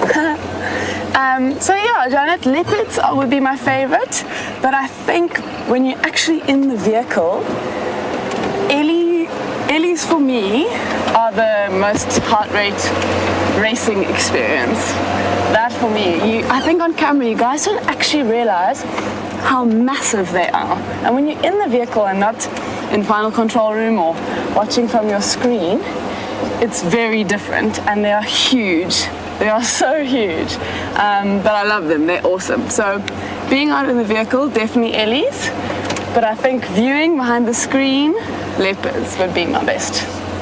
So I hope that's, there she is. Well done, Scott. See? Shame, Karula. Karula's now further south on Twin Dams Road, lying up on the road south of the So there she is. Scott's just doing the game drive radio to update everyone. I'm not getting involved in that. Copy, perfect. Valerie, I think it was, you were asking about my first Ellie experience. I don't think I can remember my first one, but 100% I've had a few scary moments when a big bull comes up to the car. I'll never forget one with Scott on Twin Dams Road. Came super close, not as close as the one from the other day though. And then a wonderful experience that the crew actually experienced was driving back from Arathusa one evening, and we stopped on Triple M, that main road, and we were surrounded by a herd of Ellies. We turned off the cars, just the moonlight, and we could just hear them crunching and moving and see them actually because of the moon around us. So that definitely is one of my favorite times with Ellies in the nighttime, actually. How bizarre. Awesome, guys. Well, I'm glad we found her. How did you know she was down here, Scott? Did you see tracks? No, I just had a feeling. Well done. I didn't think she'd loop back this way around. Maybe it's the direction of her cubs? Yeah, boy. Okay. I see. She doesn't look... How's her belly looking to you? I think I've seen leopards fatter than she is, hey? Yeah. You can see her suckle marks now nicely. You can see the orange around them, her teats. Is that the right word? Teats? Nipples? Yeah, I think synonymous. And someone asked you a question earlier. I asked Scott a question about the white belly. Now's a great example for that. You can see how different it is to the top of her back. And it definitely stands out.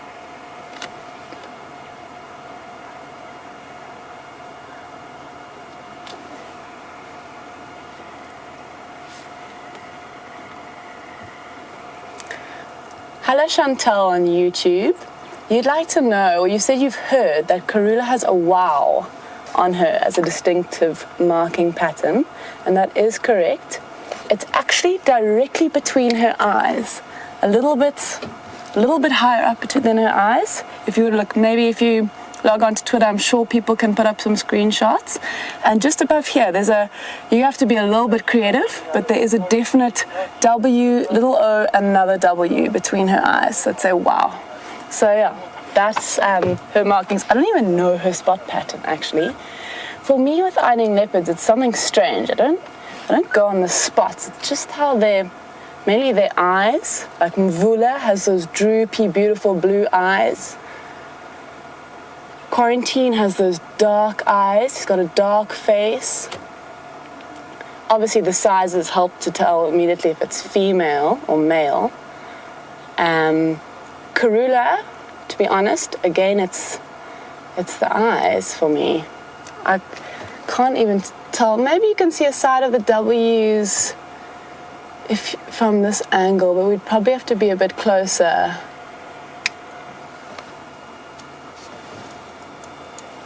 Can we go a bit closer? Can I roll, Scotty D?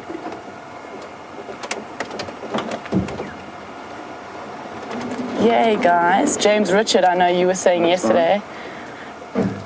We were lucky to have her for my last drive in final control directing. but I didn't expect this. Okay, let's look for the wow. So directly in between her eyes is semi-aligned, but it's not that one, it's just above that. It's almost the second row of spots. That's where you'll make out a wow.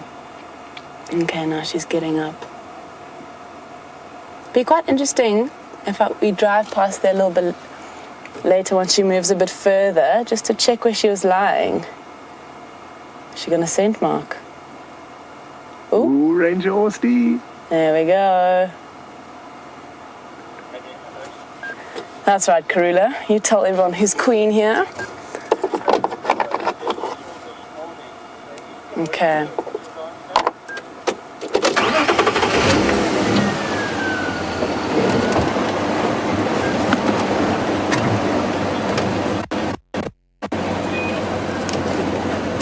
Keep going on the road. I just want to see if you could look there. Can you see where she can be lying? All prints and everything. Okay.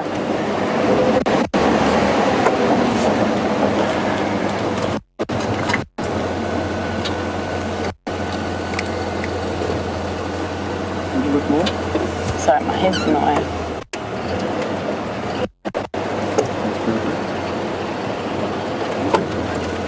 Okay. Hello, Karula.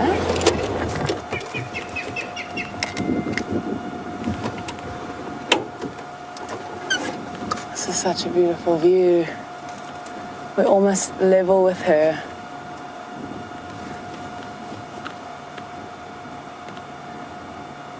White tip under the tail. The rosettes, not spots. Ooh, check all the dust from her sneeze. Shame, man.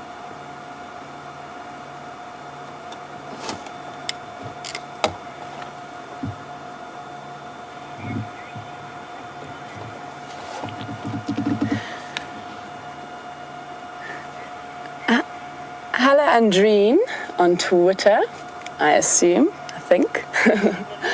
Andreen would like to know how much knowledge I had for the bush before I came here. Actually, no, I didn't I love the bush, I always have, and I've been fortunate enough to go on a few adventures with the family. But maybe 3 or 4 times before this, before I came to the bush. And I also have a friend who has, her dad's one of the landowners for Londolozi, actually. And yeah, so I've been lucky enough to go to Londolozi with her. That was twice, I think, in high school. But it wasn't so much learning that, it was more just the experience. But yeah, I've actually learned from Scott, Brent, James, and now Jamie as well. So it's actually only really been this year, to be honest. Take my foot off the brake. I think I'm gonna roll backwards. Let me just put it into gear. Oh, okay, I'll just keep my foot on the brake. So yeah, Andreen, it's mainly been this last year at Wild Earth, sitting behind the director's seat, listening, learning from all the guys. That's really my only knowledge. And that's why I was like, it'd be quite fun to come out here today and test it out and see what it's like. Probably should have done a practice round or 2.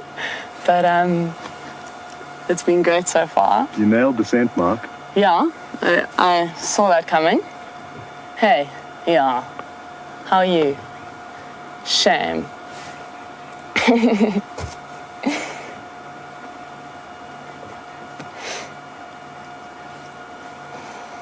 Hello, Raisa. You say that I should have done this much sooner, and it's fun to see me. Well, I wish I could see all of you guys. I see all your tweets and emails and comments, and I basically guess we follow your conversations half of the time. And I feel like I know half of you as well. But thank you for the compliments, and I'm so glad that I'm eventually doing this, even if it is, I guess, on the last day.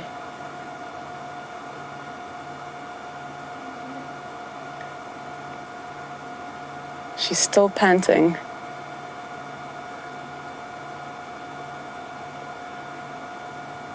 How long will those hyenas wait under there for now? Oh, where's she going? I think for quite a while. Is it? Another scent mark? They are professionals at waiting for leopards to finish their business. That was awesome, right towards us.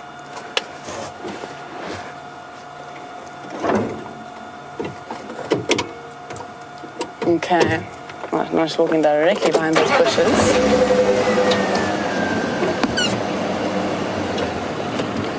Let's just follow her slowly, guys.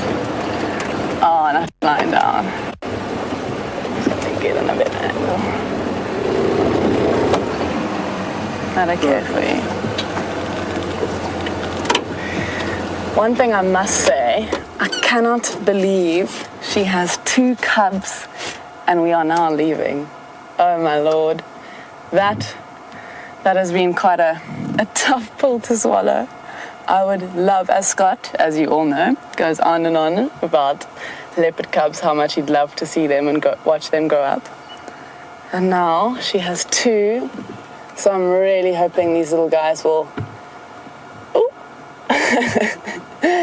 Took her by surprise. Yeah.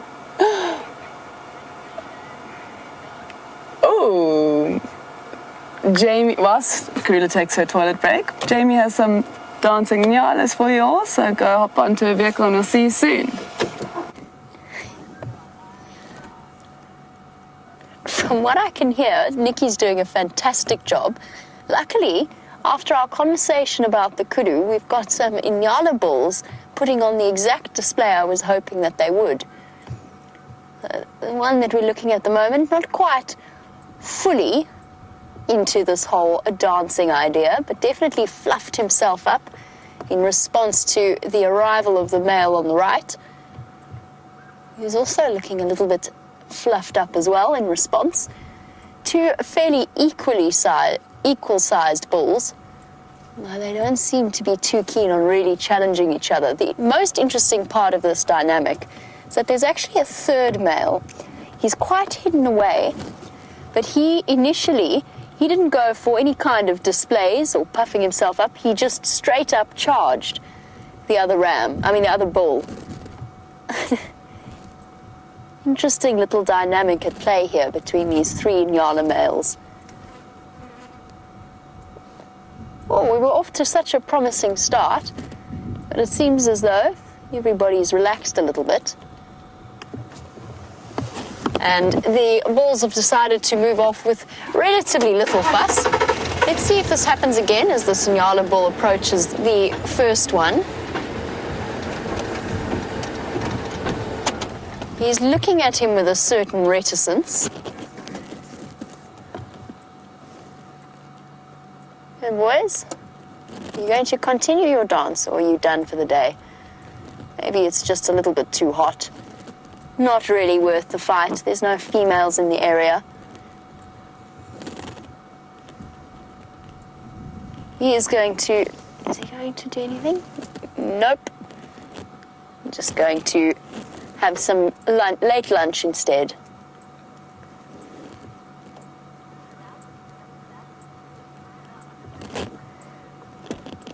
Right, well, I didn't want to take you away from Nicki for too long. I was hoping they were going to put on a bit more of a show, but it seems as though that's not in their schedule for this afternoon. So while we head out in search of other things, I'm going to send you back over to Ranger Austin and her Karula sighting.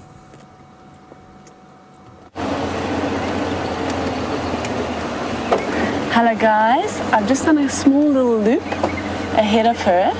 And now I'm trying to figure out where... Oh, there she is. She's going down there. Reverse back to where we were, maybe. Cool. We're just trying to get you a good angle of her walking towards us. Our boundary is coming up, so I'm guessing she's heading back in the direction of her cubs. Maybe she's had enough of this hyena and does not want to risk it. Oh.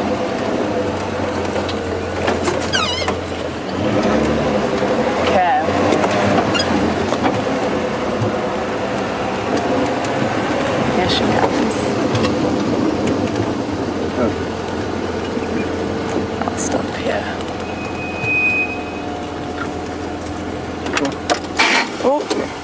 guys, sorry.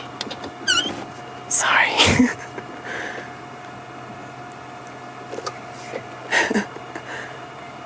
Oh, just got a little bit of slobber there.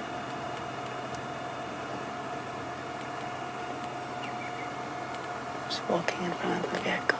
I never thought I'd be doing this, guys. How awesome. So cool. Oh.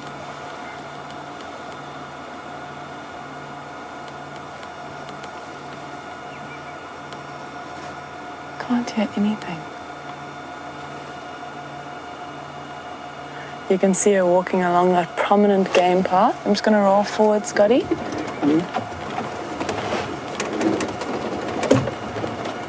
Maybe keep going all the way around Yeah, onto the dam wall. Okay. Oh, another scent mark. She's marking quite regularly. Okay, guys, I'm just going to do another loop around. Pity there's no water in here for her to drink. Or is there? I don't think there is. Hey, no. Try Ferrari Safari. This is where the monkeys were earlier. I wonder if they're still here. They're not alarm calling, so they might have moved off. Do you reckon I go a little bit forward, eh? Yeah. Okay.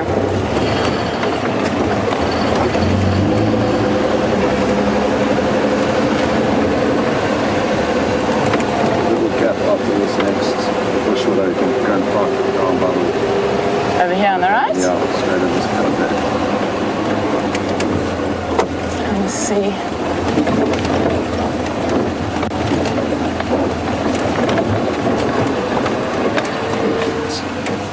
Is that alright? Yeah. Cool.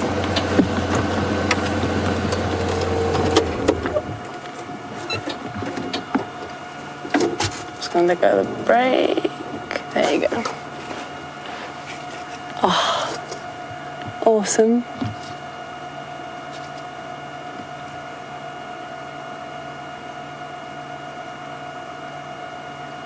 She's looking back in the direction of where her kill is. It's quite far away now. She's covered some distance, I guess. Maybe she can hear things we can't. And she's heading on exactly the same route where she was seen crossing south out of Juma this morning. Really? And she obviously has dropped off her cubs, and that's where she's obviously planning on heading back to. Imagine we saw her crossing here with 2 little fur balls. That would be incredible. But I'm glad they're safe and away from that area. As we saw, it was getting a little bit chaotic there. And I can definitely tell you that it's starting to smell in that area. It's quite something getting a whiff of that kudu earlier.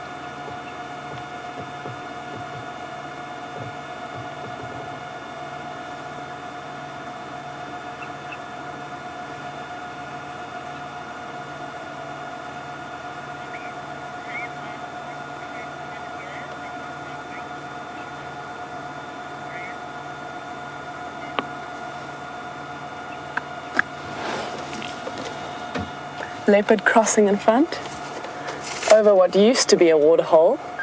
It's now a mud patch, or not even, a sand patch. It's completely bone dry. Not far from right up there.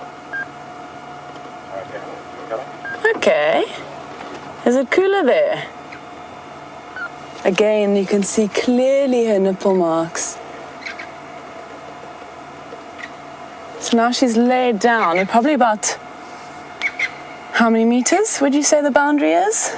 150 meters. And do you know where the cubs are? How far she took them into the property? I'm not too sure how far south, but we certainly won't be able to get anywhere near them. And Yeah. even if we could, we would probably leave, well, we would definitely leave her be.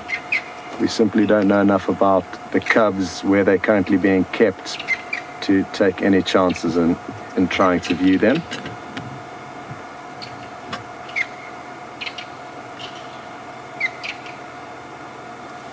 Oh, those are the monkeys. I think it is the monkeys, some youngsters that have seen her. There we go. I don't know if you guys can hear. But those monkeys have only seen her now.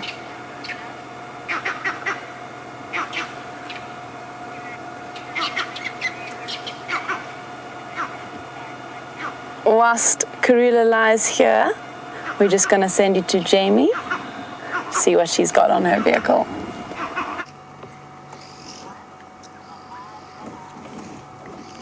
Again, don't want to take you away from Nicki's Karula sighting, but I did just want to show you this journey of giraffe slowly wandering away in the African sunset light. Beautiful sight. There's one straggling individual. Let's just try and get a quick view of him before they all disappear.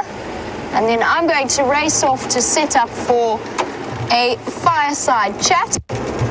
Scott and Nicki's farewell fireside chat. Oh, he's gonna go drink. Let's see if we can get around quickly. I think that giraffe's gonna go and have a quick drink.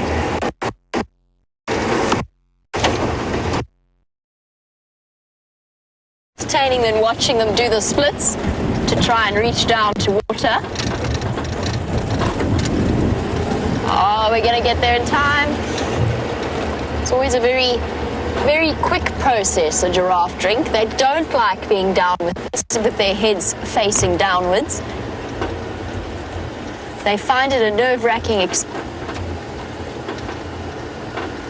They find it very, very nerve-wracking. First of all, they're incredibly vulnerable, more so than they might be with their heads up, but also because they are so perfectly adapted to getting blood flow right up to their brains against gravity that they've got very complex valve systems, and if they have their head down for too long, they actually start to get very lightheaded and can possibly even faint from the lack of oxygen to the brain. So if you watch a giraffe drinking, you'll find that it never really drinks for longer than 30 seconds at a time before it has to lift its head.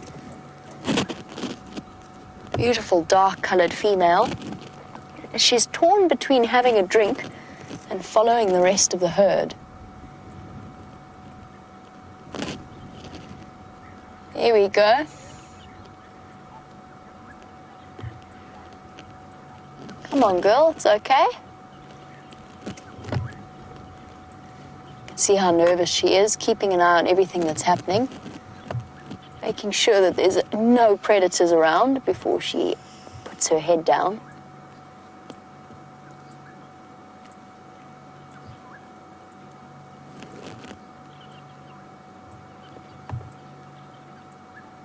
Come on, girl. It's all right. There's nothing here, I promise. There she goes. Nope. Decided against the idea of stopping to have a drink. So in that case, since she's not going to lean forward, I'm going to race off to go and set up fireside chat. And in the meantime, let's find out what Karula is up to and who happens to be in the driver's seat this time.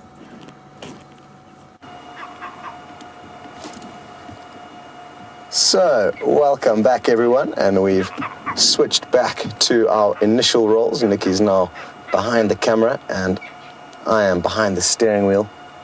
We are going to have one last view of Karula coming straight past us, and she is about to cross south out of Djuma over an invisible boundary where animals are free to roam and whereas humans are not, for very good reason, but we're not going to go into that now. Let's just enjoy these last views as she heads back to her cubs. Now, I'm guessing that she would have left them for roughly about, call it 12 hours. She was seen very early this morning, crossing south over this boundary. We don't know how far south of the boundary she deposited those young little cubs.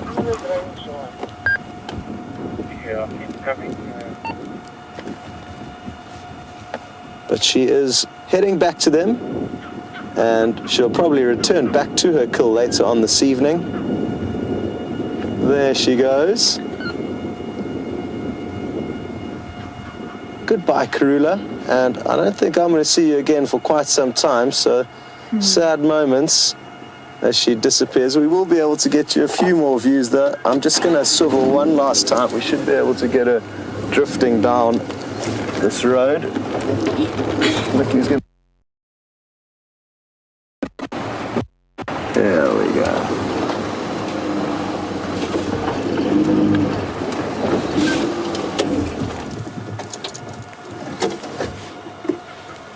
The monkeys are still shouting at her, even though she's probably 300-400 meters away from them now. They can still see her. Here comes another scent mark. And who knows how far her territory does stretch into this property to the south of us, but she's a big wise lady, Karula, and she's been around the block, and she's got quite a large property for herself at the moment.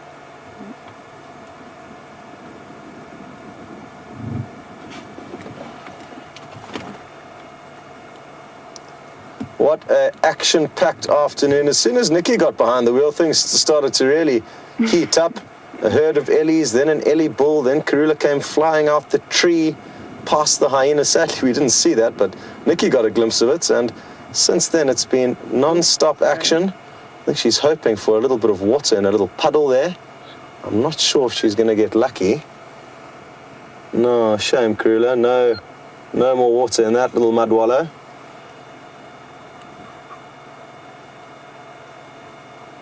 And what an awesome scene this is as she wanders off back to two, I'm sure, what are incredibly cute little fur balls. They'll probably be about the size of a domestic cat at their current age. At 6 weeks, yeah, they're probably the size of your average domestic cat. And that's where she's heading off to now.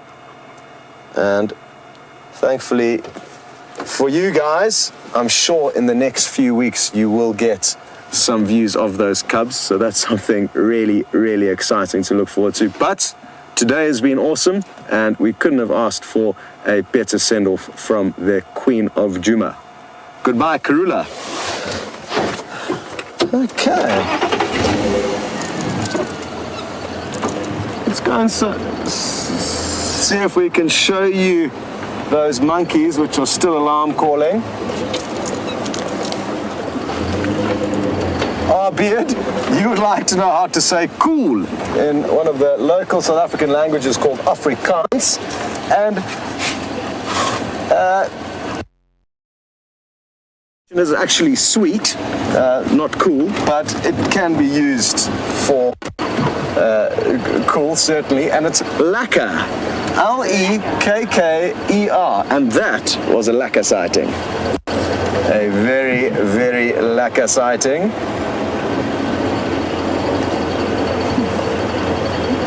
Oh, birdie. Nicki spotted a little, They fly away. to the right a little bit, a little red-backed shrike, and it's got something wrong with its head.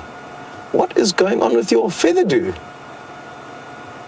I'm not sure what that could be, but that is not how a red-backed shrike, it's the first. It's an Indian redback shrike. Yeah, it's got a little bit of a mohawk going there.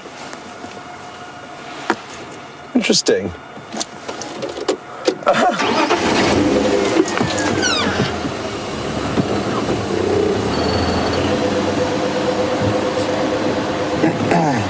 Okay, so about 25 minutes or so left until the fireside chat that we are really looking forward to, so make sure you cancel any prior arrangements so that you can be there. That would be greatly appreciated.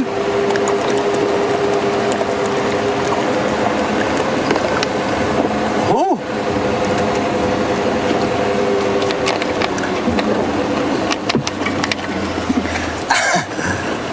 Hello, Gracie. And I really loved your outfit that you wore to our tea party yesterday, so thank you for getting so dressed up. James made sure he showed me that, so thank you. Oh, here's a monkey here. Gracie, you mentioned that we probably should have invited Karula to the tea party that we had, because queens like tea and parties, and you are right, we probably should have, but I think with her little cubs, she's so busy at the moment, she probably would have had to tell us that she can only join us in a few months' time. But I do like the way you're thinking.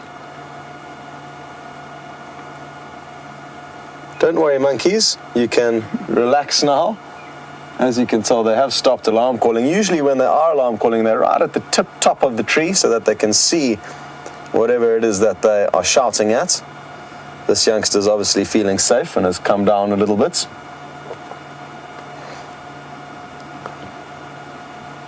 Now, I'm going to ask Nicki to zoom out quickly, and I want you to all take a very close look at this tree, because you are going to get to see it later on, and it's going to be wonderful to piece together the sighting that we had in this very area. Now, we've had the monkey here.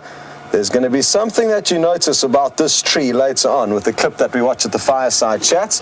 You're also going to notice that there will be some water in the waterhole, which Karula went and lay in. So it's all very, very applicable to something we're going to be seeing later. This exact area we're in now. And it's been so awesome building up memories over the year that we've been going on safari together on all these different roads.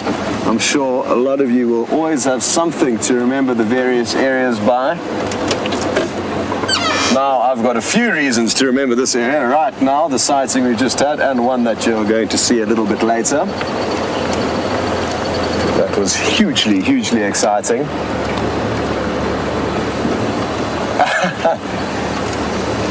Well, Miss Jen and Dallas,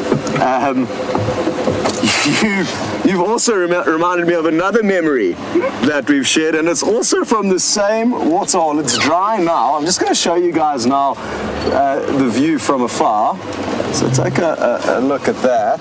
It's that dried up dark soil that you can see in the center of your screen there. A few months ago, that was not full of water, but there was quite a lot of water in it, and within the water was catfish. And James and I both had a once-off fishing competition. No hooks, no line, no rod. Your bare hands only. And Mission, that was an incredibly fun experiment, and one that I'm glad we all got to share together. Sadly though, you did not see the fish that I caught, and I promise you I did. It just slipped out of my hands before you came back to me.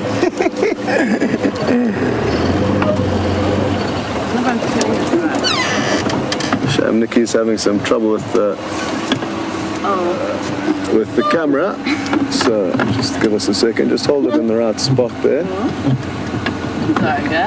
Nicki's turned the bolts for the fluid head about 1 million revolutions in the wrong direction until it eventually came off. Terrible. I couldn't get the diamond shot. Okay, you might want to level it again now yourself. Okay. There we go, a minor glitch. Okay, let's pop in and see if those hyenas are still waiting patiently at the kill, which I'm sure they are. Although, only time will tell. What will be interesting is to know when exactly is she going to return to the school after nursing the cubs, and whether she'll be there tomorrow morning. I wonder. There's certainly large amounts of meat left there for her to feed on.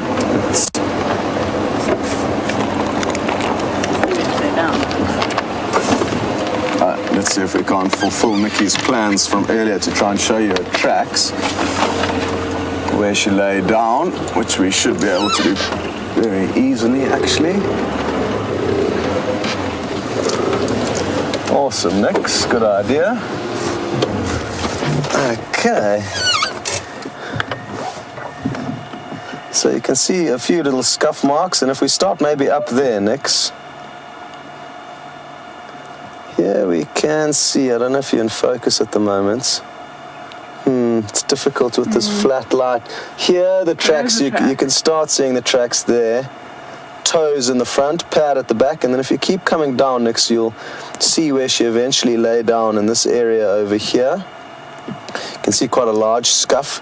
That's probably from where her tail was, swooshing the sand. And obviously as she got up, she would have left a few more pug marks and then continued along. Here's the last track here heading towards us. Well done.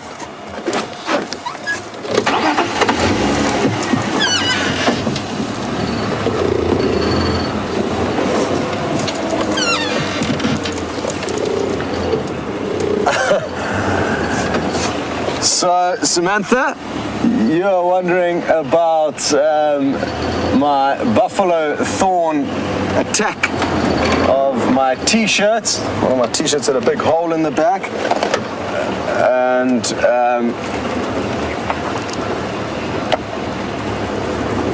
James is very excitedly getting a hold of the final control room on channel 2, which is my channel, which you shouldn't be on, which is somewhat distracting to me.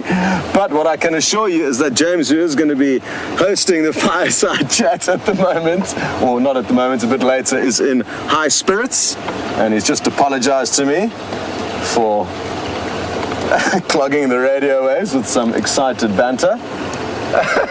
He was actually speaking to Kirsty fluently in Shangaan, which she wouldn't have understood a word of.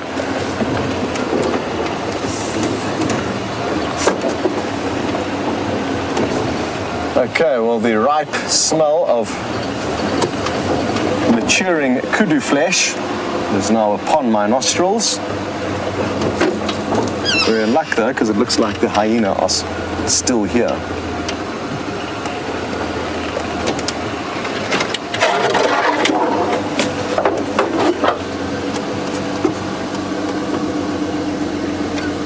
Probably going to be the best view we have for now. There's not too much to see of the kill up in the tree from this angle. Ooh, what has happened to you? You look like you've been in the wars. How is it that you've got blood on your head? Your ears are looking very tatty. Can't really see whether she's got that scar on her back. The other angle we had earlier did indicate like she did have a big scar on her back, but she's looks like a big old lady. The other one, oh, interesting. There is a steppe eagle up in the tree, right at the top of your screen there next. There we go. Can you believe it? Look at those long stovepipe leggings. This is a very good characteristic that it is in fact a steppe eagle. Next, you can maybe also pop an ND filter down. We probably don't need that last one anymore. There we go.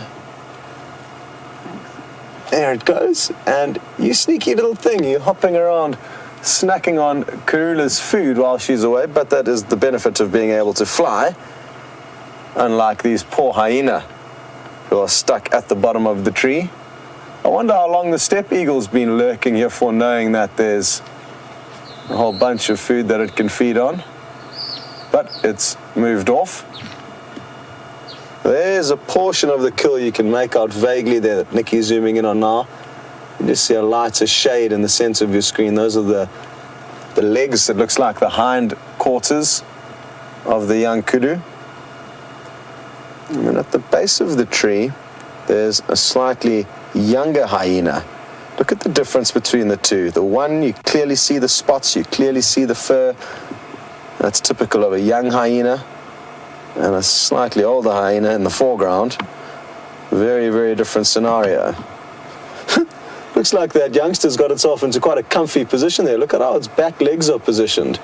I think its back right leg may have pins and needles though when it is time to get up. What you can also see, which is quite a unique angle, is its claws sticking out at the end of its toes. And these are clearly left in the tracks on the ground, whereas the tracks of Karula we were just looking at now will lack those claw marks, as they will only protract those claws when they need to latch onto something, either a prey or a tree that they are climbing. So you guys are in for a long wait. Karula has just crossed south out of Djuma, and I'm forecasting that you'll be at least 3 or 4 hours minimum before she returns. wonder where she is now, whether she's got to those cubs yet, whether she's called them out of their hiding place and they've come bundling out, desperate to see her, desperate to have some more milk.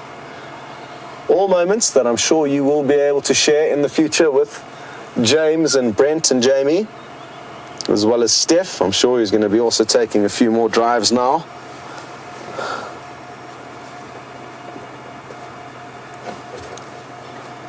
Wonderful. Well, because we are almost 99% certain that nothing else is going to happen here, we're probably going to just keep going, start making our way a little bit closer towards the fireside chat. I mean, the one thing that could happen now, but I don't foresee it happening, is that another leopard could come in onto the scene. If it smelt this kill, they are opportunistic. Leopards will scavenge. If Tingana was anywhere near here, he would certainly cash in on the opportunity. He's the most likely candidate. Wouldn't be likely to find a female in this area because this is Karula's turf. And it is also Tingana's turf.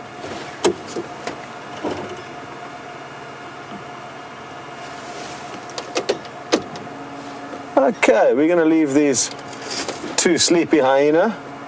Good luck, guys. I do not envy you. You are going to have to display some remarkable patience in order to get a few morsels of that kudu.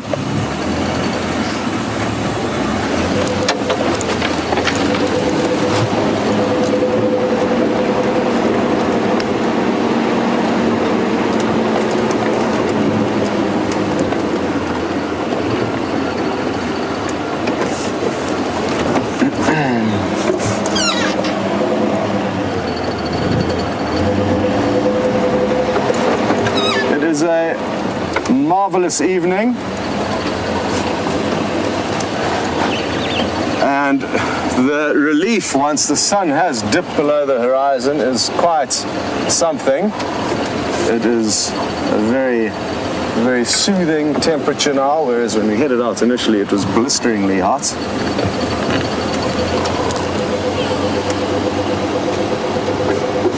Let's see if we can get that go-away bird next. It's at the top of this marula tree.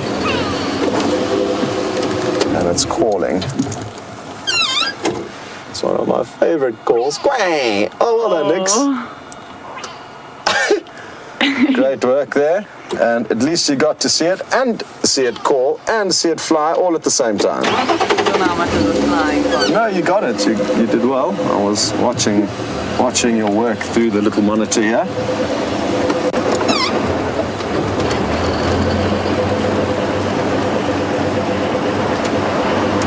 The joy about the sun going down is it tends to mean that the flies also tend to become slightly less active, although there still are a couple buzzing around me. And yeah, there's one on my right ear now buzzing around. I don't know if it's still there. My worst fly episode ever was filming Steph on a bushwalk, and I had my earpiece in my one ear like now, and my other ear was unprotected. And we were filming a sequence live to Nat Geo TV, and there was a fly in my ear buzzing, and I was having to hold the shots. It was quite a test of my bravery, and I thought I did well. And since then it's been fairly easy to deal with the ones now, like this one here chilling on my face. But if there's 3 or 4 of them that simultaneously do their little moonwalk, then that causes a little bit of a shudder of the nervous system.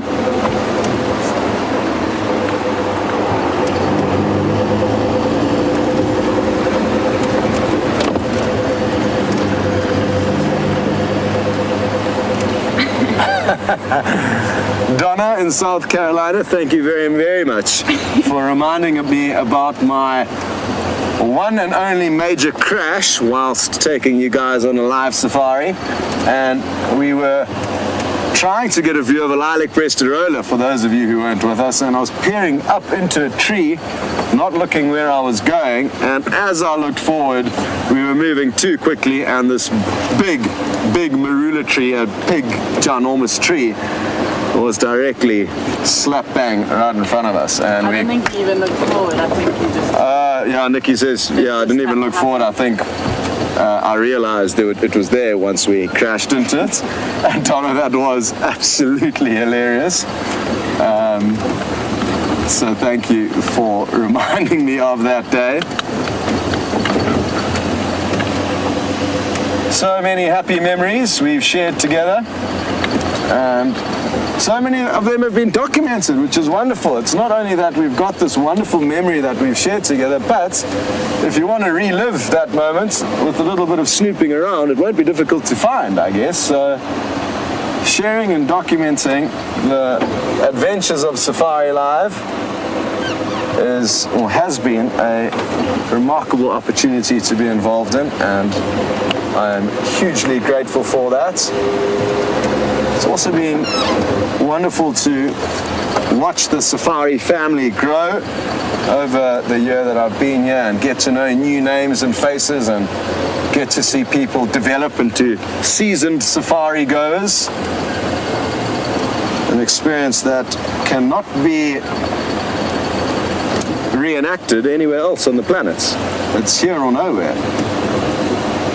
And that I am truly, truly grateful for, as we should all be. Many people don't know about this, which is the sad thing.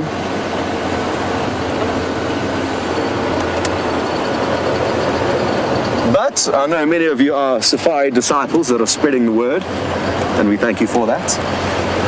As I will be doing, wherever I end up and wherever Nicki ends up, we will continue to tell people to get their acts together and jump on board.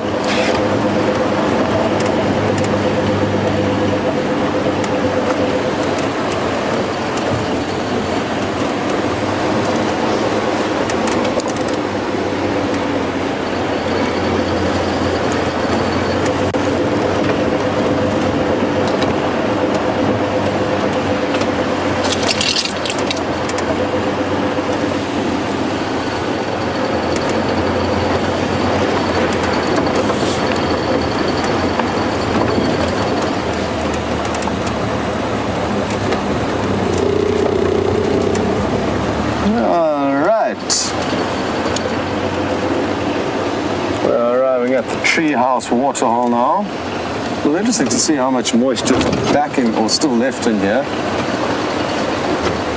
but it doesn't look like too much. It really has dried up quite quickly.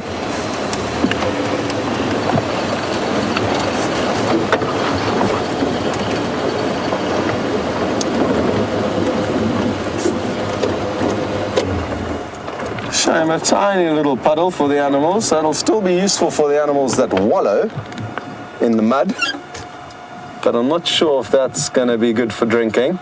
So the warthogs and buffalo are going to enjoy that little pond. And not much else. Happy memories of a lot of sightings of Kunyuma, a young male leopard, who very often we used to find up around, there's a few more tiny little wallows up there. We very often finding up lying at the water's edge. The water's edge used to go all the way up, and this whole area here used to be full of water. Other special memories, again, that I've just been reminded of. Thanks, Marilyn. You've loved the scorpion sightings that we've shared, and especially those with the UV torch. And it is one of my favorite things to show people, so I'm glad it is one of the favorite things that you remember seeing and doing with me. Only once did we have the fortunate opportunity to have one that was moving about, and... Okay. Let me turn around, Nix. Nicki's seen some pretty clouds that she would like to show you, so I'm just going to get into a good spot for that. So Marilyn, yes, the one sighting where I didn't manage to actually get one in my hand, it was moving from A to B, and we knew it was a friendly species, not very aggressive, that you can literally just pick up by the stink, plonk on your hand and let them relax, and well, they do relax, they're not very aggressive. So we did have one in the paw for one sighting, but the rest were just in trees, which was still beautiful. Okay, here we go, Nicki. Nicki's going to take on a little bit of a pink cloud bonanza. Wonderful. Look at that. And we were spoilt with an incredible sunrise this morning. And now this beautiful, beautiful sunset with bright pink clouds.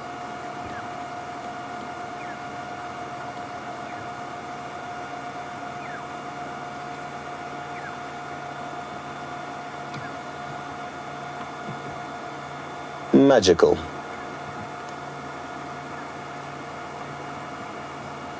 Thanks, Nix. Good initiative. Thank you. Okay, well, the good news is that it sounds like the fireside chat is all up and ready to receive us, and we're only a couple of minutes away, so we're going to continue making our way on there. We don't want to be late for this very important function.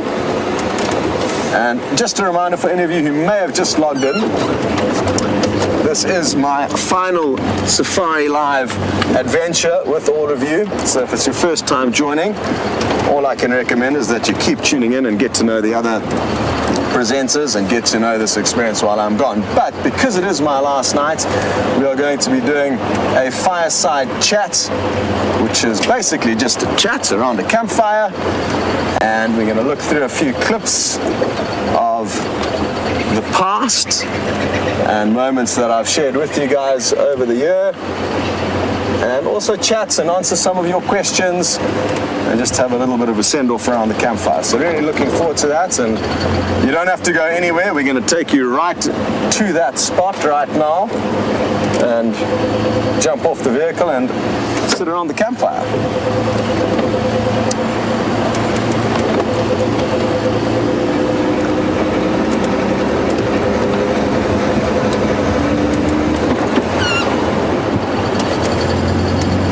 Unless, of course, we bump into something on the way there, which is possible. It would be a bit of a catch-22. Imagine if we bumped into Tingana now and we had the fireside chat to go to. Decisions. Or who knows, maybe, if we're very lucky, a leopard will merely join us at the fireside chat. It won't be the first time that happens, and it was very early in my Safari Live career. I'd probably only been here 2 weeks by then, I think, when Hayden was sitting at the fireside chat waiting for Peter to come and join him, but Peter was a little bit delayed because he was following a male leopard called Kunuma, the same leopard I was actually talking about that we've found a lot of times at this waterhole behind us, Treehouse Waterhole. And you wouldn't believe that the leopard actually climbed into a marula tree directly behind where Hayden was sitting. And you could see the campfire, Hayden, and the leopard all in one shot. Fascinating. So it has happened in the past. I fear that it probably won't happen ever again. But it just goes to show that anything can happen whilst on safari. Well, we haven't bumped into Tingana, but you would have noticed we have bumped into some ellies. And we'll just very slowly coast past this lady and a youngster. Hello, you two. I hope that lots of rain falls and that you've got lots of vegetation to feed on in the coming months. Looks like you're enjoying a big, juicy mouthful there, so not too bad. Okay, great. Well, like I said, we don't want to be late for our date at the campfire. It sounds like you guys are going to head across there now, and we'll either see you a little bit later, or we'll meet you there. Good evening, everybody, and welcome to this soporific and sad fireside chat. Hi. Scott was in charge of getting me to Djuma, and the fire is blinding me, so I am... No, we'll call it with tears of sadness. Tears of sadness, Tears of yes. sadness. But Scott was in charge of getting me across to Djuma for my job interview. And I spoke to him on the phone, and I must say, in my entire life, I don't think I've ever been given worse directions to a place. How long did it take you? Well, in the end, actually, I ended up following Brent in from Hoedspruit. But if I hadn't, I actually might not even be here. If that fortuitous circumstance had not unfolded. Thank goodness you are here. Thank goodness. Yes. Now, Scott is arriving from Buffelshoek Dam, not Buffelshoek Dam, the Treehouse Dam, which is over there. I do not see his lights. So I'm going to tell you about the first time that I met Scott Dyson, and that was when he was on the rugby field, aged, 14 at the time. I was aged 22. That gives you an idea of our age gap. Yes, in fact, that's exactly what it was. And I was his rugby coach. Now, he was the number 8. I'm not sure how familiar any of you are with rugby, but he was bigger than me even back then. And I remember one day we sometimes used to play with the boys during practices. And I remember Dyson once was thrown the ball, and I, being his coach, was on the other side, and I was kind of helping out on that side. And he was running down the field towards me, ball in hand, and he wasn't going to pass it. He was going to take me on. And life for me at that point froze, because he was larger than me even then. And I thought to myself, how is it that I can continue coaching these boys if a 14-year-old runs over the top of me and scores a try? Mercifully, at the very last minute, he dropped the ball, and I was able to excuse myself the ignominy of being run over by a 14-year-old as a 22-year-old. Now, I mean, I'm not a large man now. I was even less large when I was 22. So that's the first time I met Scott. And then I think we both met Nicki here, didn't we? Yes. No, actually, I've encountered Nicki. Nicki and I were in the same year at school, different schools. So I've encountered Nicki on and off, never really knew her that well. She's actually very good friends of a close friend of mine in Cape Town. Yeah. So I've met Nicki on and off. It took us a while to get to that realization because we hadn't seen each other in years. But once we did, then we worked out that that was the case. I'm just tears of sadness. Misery. And then the first time I met Nicki, of course, was vocally. Orally, she spoke in my ear. I was out on drive and she arrived back in the director's chair, and I'd never seen this person before. And suddenly this slightly sultry, very attractive voice came into my ear, and the peace of the wilderness was momentarily forgotten as the sound of femininity filled my brain, and I felt a great deal of, I wouldn't say, but perhaps some slight jealousy for Scott Dyson, of course. Then I re-met Scott, of course, and realized that he was even bigger than he was when I first met him, and that in thinking of Nicki in those terms ever again would probably result in a physical injury. So I didn't think about her at all like that ever again. Yes. Now, they have just arrived. Come on now. Get on with it. We're about to play your Scott, clip. Run. They've just arrived, and how marvellous was it to see Nicola Austin, on camera, brilliant green pigeon work, I thought, today. She had an incredible focus onto the green pigeon, that was very good. And then, of course, brilliant to have her in the actual presenting seat. Marvellous. I hear she did an amazing job. I could hear a little bit coming through the radio, and it sounded fantastic. I heard her present some elephants, actually, yes. She didn't actually drive into the bush after them. She then went to look at Karula, which I don't know if she found, because we came out here. Welcome, everybody. Hello, Scotty. Dyson. Thank you very much. Afshan. The man who gave me the nickname. Hello, James. Can I squeeze in between? Thank you. Marvelous.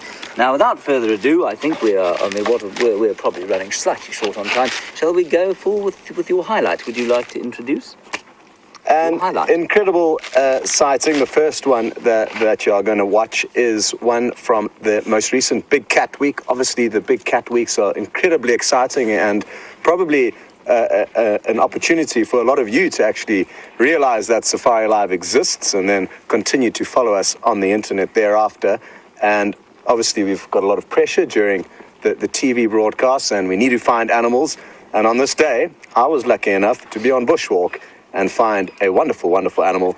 Take a closer look. Can you believe it?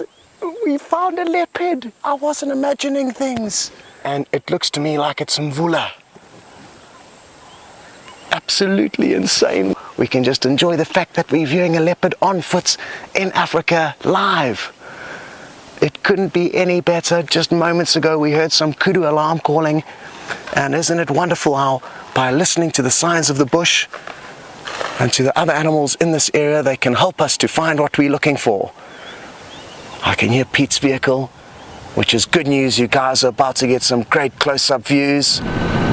Oh, there it is. Oh, awesome, awesome, awesome. Looks like a male. Just first sort of look at him in terms of size. Guys, let's show you Scott and them as well on the walk. Brilliant, that's where they are. That's where they are. There's the leopard. Amazing work, both in terms of finding this and also being able to take it there on foot. Brilliant.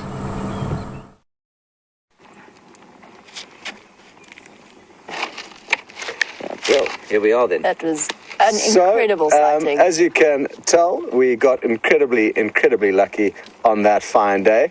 And it was actually Jean-Andre, the cameraman, who spotted the leopard. We had heard some kudu alarm calling and then moved close into that area, really not expecting to find a male leopard, but we got incredibly fortunate, and a lot of you were there for that magical moment, which again is what makes it. It wouldn't be the same if we were alone. Absolutely whilst not. all these wonderful events were unfolding ahead in front of us. Just to remind you, please do send through any questions you have for Scott and a little bit latterly Nicki. They'd be more than happy to answer them. Well, Scott certainly will. Nicki doesn't know how soon she's going to be in front of the camera. Look at how emotional these two are getting. I know. Now my first tear is beginning to fall. But sadly, it is as a result of the smoke from the fire. No, it's not. From our emotions just yet. But we've at least got an excuse either way. It's sadness. Could you please outline, perhaps, just a little bit on what you prefer to do, walking or driving?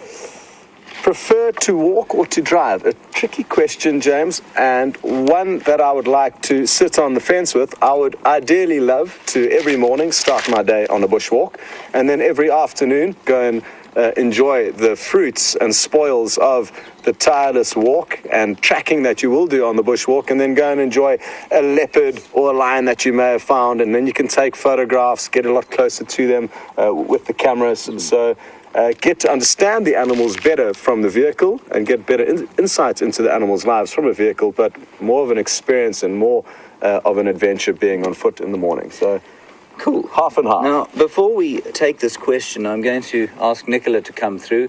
No, Brenty, you can wait 1 second. Nicola, would you come through? Because we've got a question for both of you from Johannesburg. If you would sit between us here, that would be I will want to be in this you area. have to. Just come through. Right, that's Nicola, everybody. Well, you now know that, of course, because she's been presenting at the Storm. Question from Tara Dales in Johannesburg. Hey, Tara Dales, hello, Tara. from both of you, what your highlights have been while you've been here, other than, obviously each other. Animal highlights. Firstly, I'm so happy to hear that Tara's watching. That is I know, amazing. it's amazing. You have been very much missed, my girl. For those of you who don't know, Tara was directing with me, and she unfortunately left us in December, so we haven't seen her for a while, but thanks for watching, T-Dog.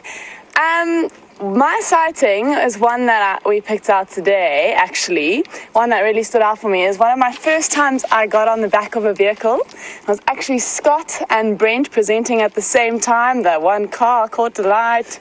You know how the vehicle story goes. And we were following mating leopards, which Brent had been tracking for about 5 days and hadn't got a visual of yet. And found them. We said, we can't do a fireside chat, one of these things, we have to go on the vehicle. So everyone piled on the vehicle and we went out and we followed these 2 leopards. Then Karula came on the scene, then lions and elephants, but there's a whole clip waiting for you to see that. But that was definitely a highlight for me, and first time being out on the vehicle really during a show and experiencing all of that and trying to pretend I wasn't there. It was quite terrifying, but good. Well, let's have a look at that clip and then we'll get back to Scott's answer. This Karula coming up behind us, following this mating pair. This is incredible, Brett. That's amazing. This is very exciting. That's Karula. Yeah, I'm just hearing there's a lion here as well. Well, there we go. Now there's a lion in the mix. You can see the lioness just popping her head over the edge. Apparently there's also an elephant coming to drink at the dam.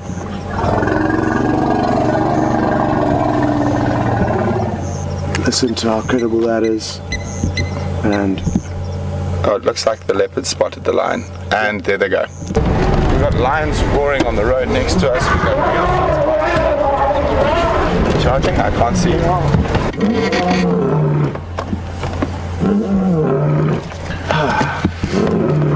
absolute pandemonium. We've got lion scent marking in front of us.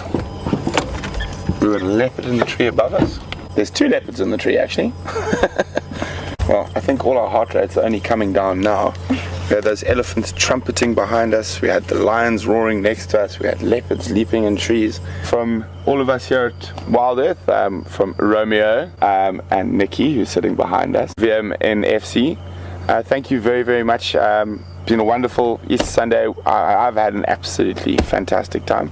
And I can't wait to get up in the morning to do it all again. It was one to remember. Adios. Well, now you know what Nikki was talking about, and also what I was talking about a little bit earlier. The chaos that unfolded at Twin Dams that evening was something that I don't think any of us have managed to share. Something quite like that. 2 big cats in one sighting. It was the first time that we had that, I think, since any of us had joined Safari Live. It was also the first time that we had leopards mating. Not that we actually got to see them mating that night. I'm just looking across to Mr. Leo Smith, who's going to be joining us very shortly. We'll just get him to join us now, otherwise he'll lurk. He's come back from leave. He's sacrificing his time away just to be here. And a bit of a problem. I guess he does have good reason to be here. Not just me, there's Jamie as well. He injured his hamstring today, so he's not going to be as agile as you know him. Brent, welcome. Thank you.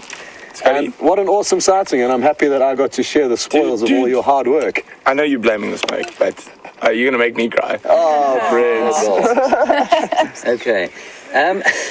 Just quickly before we carry on, Nikki, you said the vehicle caught fire as they do and glossed over that. Brent, would you like to take us through that? Well, there was a cameraman, some of you will know, was Romeo.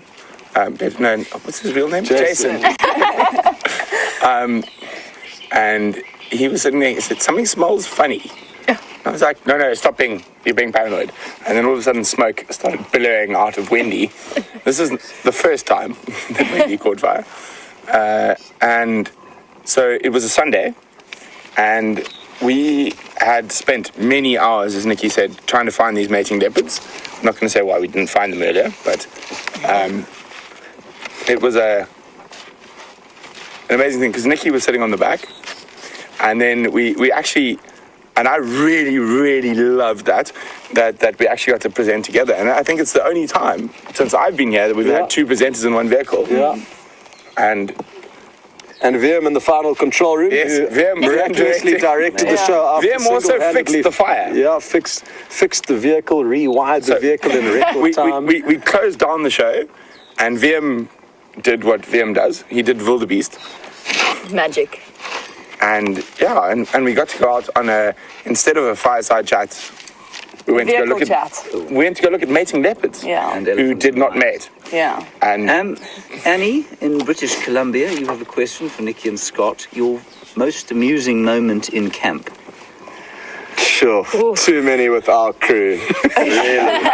Too many. A lot of one-liners from VM, the same guy who managed to fix the vehicle and get it up and running so we could show you those leopards and lions and elephants at Twin Dams. He isn't a man of many words, but when he does speak, it is often profound and hugely hilarious. Yes, so a lot of hilarious moments. Every time it's somebody's birthday, Tundi, sweet Tundi, our chef, has got the ability of somehow making sure that you don't have a cell phone in your pocket, and she douses you with a bucket of water. It's a local, I think, a Shangaan tradition, unless she's just making us feel that way, but she covers us with buckets of water on our birthdays, which is always hilarious. Steph was the most recent victim, which was hilarious. Oh, I missed that. I would have paid good money to see that. That is amazing, and I think it's, it's very nice to make sure that you don't have your cell phone, and somehow everyone knows it's going to happen, but it's always an astonishing surprise. Yeah. The best thing is when you get new crew members and you tell Zodwa and Tundi, it's their birthday. And they get wet anyway. Yeah, it's happened when it wasn't a birthday. Yes. For me, one of the hilarious times is generally when Graham and Emily and everyone come down, it's just the smoke. I know. They all come down. James gets out his guitar. I'm sure some of you have probably actually heard us on the Juma Waterhole. But songs come out and just sort of improvisations, and that's also a very good time for me when the whole crew gets very festive together, and it's hilarious, especially the James's songs. As you guys all know, have you brought your guitar? Maybe. Okay. Just checking. And then James Richard would like to know if you could each sum up your time here at Safari Live in one word. What would it be, other than tears, of course? Somebody wants to go with the nature side of things, and then, like refreshing is a good word for me. I was obviously a city girl, so this has opened my eyes to a lot of wonderful things, and just being out here with nothing, just landscape and our friends. So yeah, it's change of scenery for me, and it's been incredible. It's been very awesome. That's more than one word. Yeah, that's many words. I'm trying to think of a clip. Oh, that was me. I'll claim that. Yeah, wait. You all still there, though? Wait. Scott, you? Well done, Brent. Yeah. Thankfully, Jamie's sitting there because she's the lightest. Said Otherwise, failure. The only word, one word. Awesome, I guess. It really has. It has been awesome. and that is your word. Yeah. And yeah, it is a word you've often heard me. It's my go-to word when anything ever gets exciting. And it's always varying degrees of exciting, really. Just the fact that so many people are in one place together at one time really, really is awesome. And then the memories and experiences that get shared during those times together are varying degrees thereof. We have a little clip that Alan has put together for you. While we have the monitor there at the This is moment. exciting. I'm just going to turn the sound up, Okay. otherwise you won't hear it. Okay, so none of us have seen this clip. I don't think. I know I haven't. So we watch the monitors constantly, but I've now noticed Nicola Austin All right, leaning towards the monitor. play it. Okay, Kirsty, deploy the clip. We are ready to go live in 5, 4, 3, 2, 1. You are live, you are live. Hi, I'm Scott Dyson from KwaZulu-Natal, South Africa. Come and join me on an endless safari. I love this place.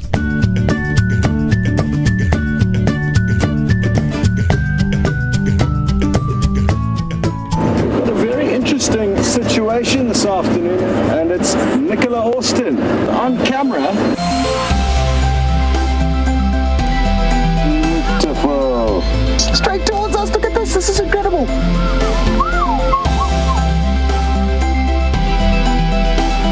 Walking through the stick bush, and then all of a sudden, this pops out. Ah!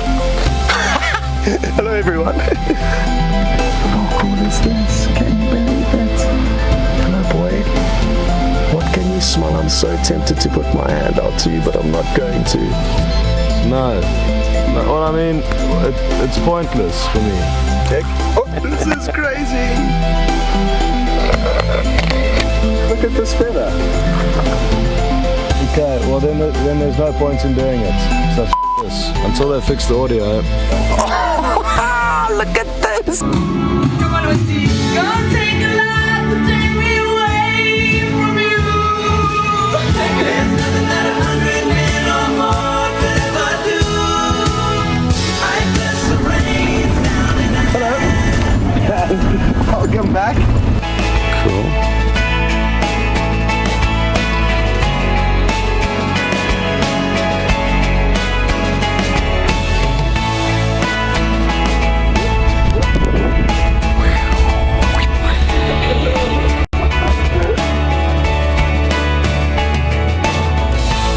Just take screenshots, lots of them, please. Look at this. Can you believe it? That was awesome, buddy.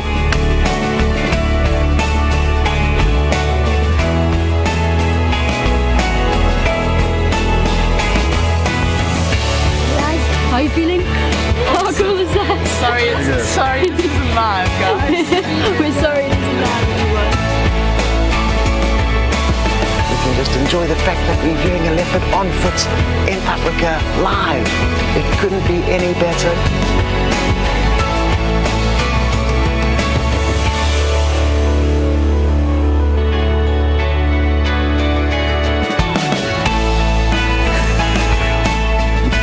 As they now pick the nits and different extra parasites from Scott. Yes, it looks like Scott is the dominant male out of this little group. Fluttering away. There goes one line is playing. Oh wow, look at that.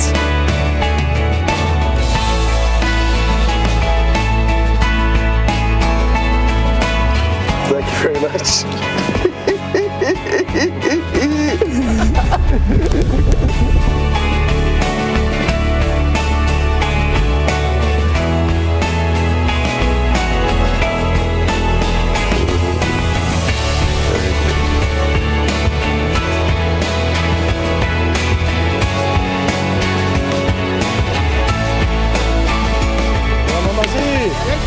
Take 5, see you later. There she is. Hey! Thanks, Orsty. Happy Valentine's Day.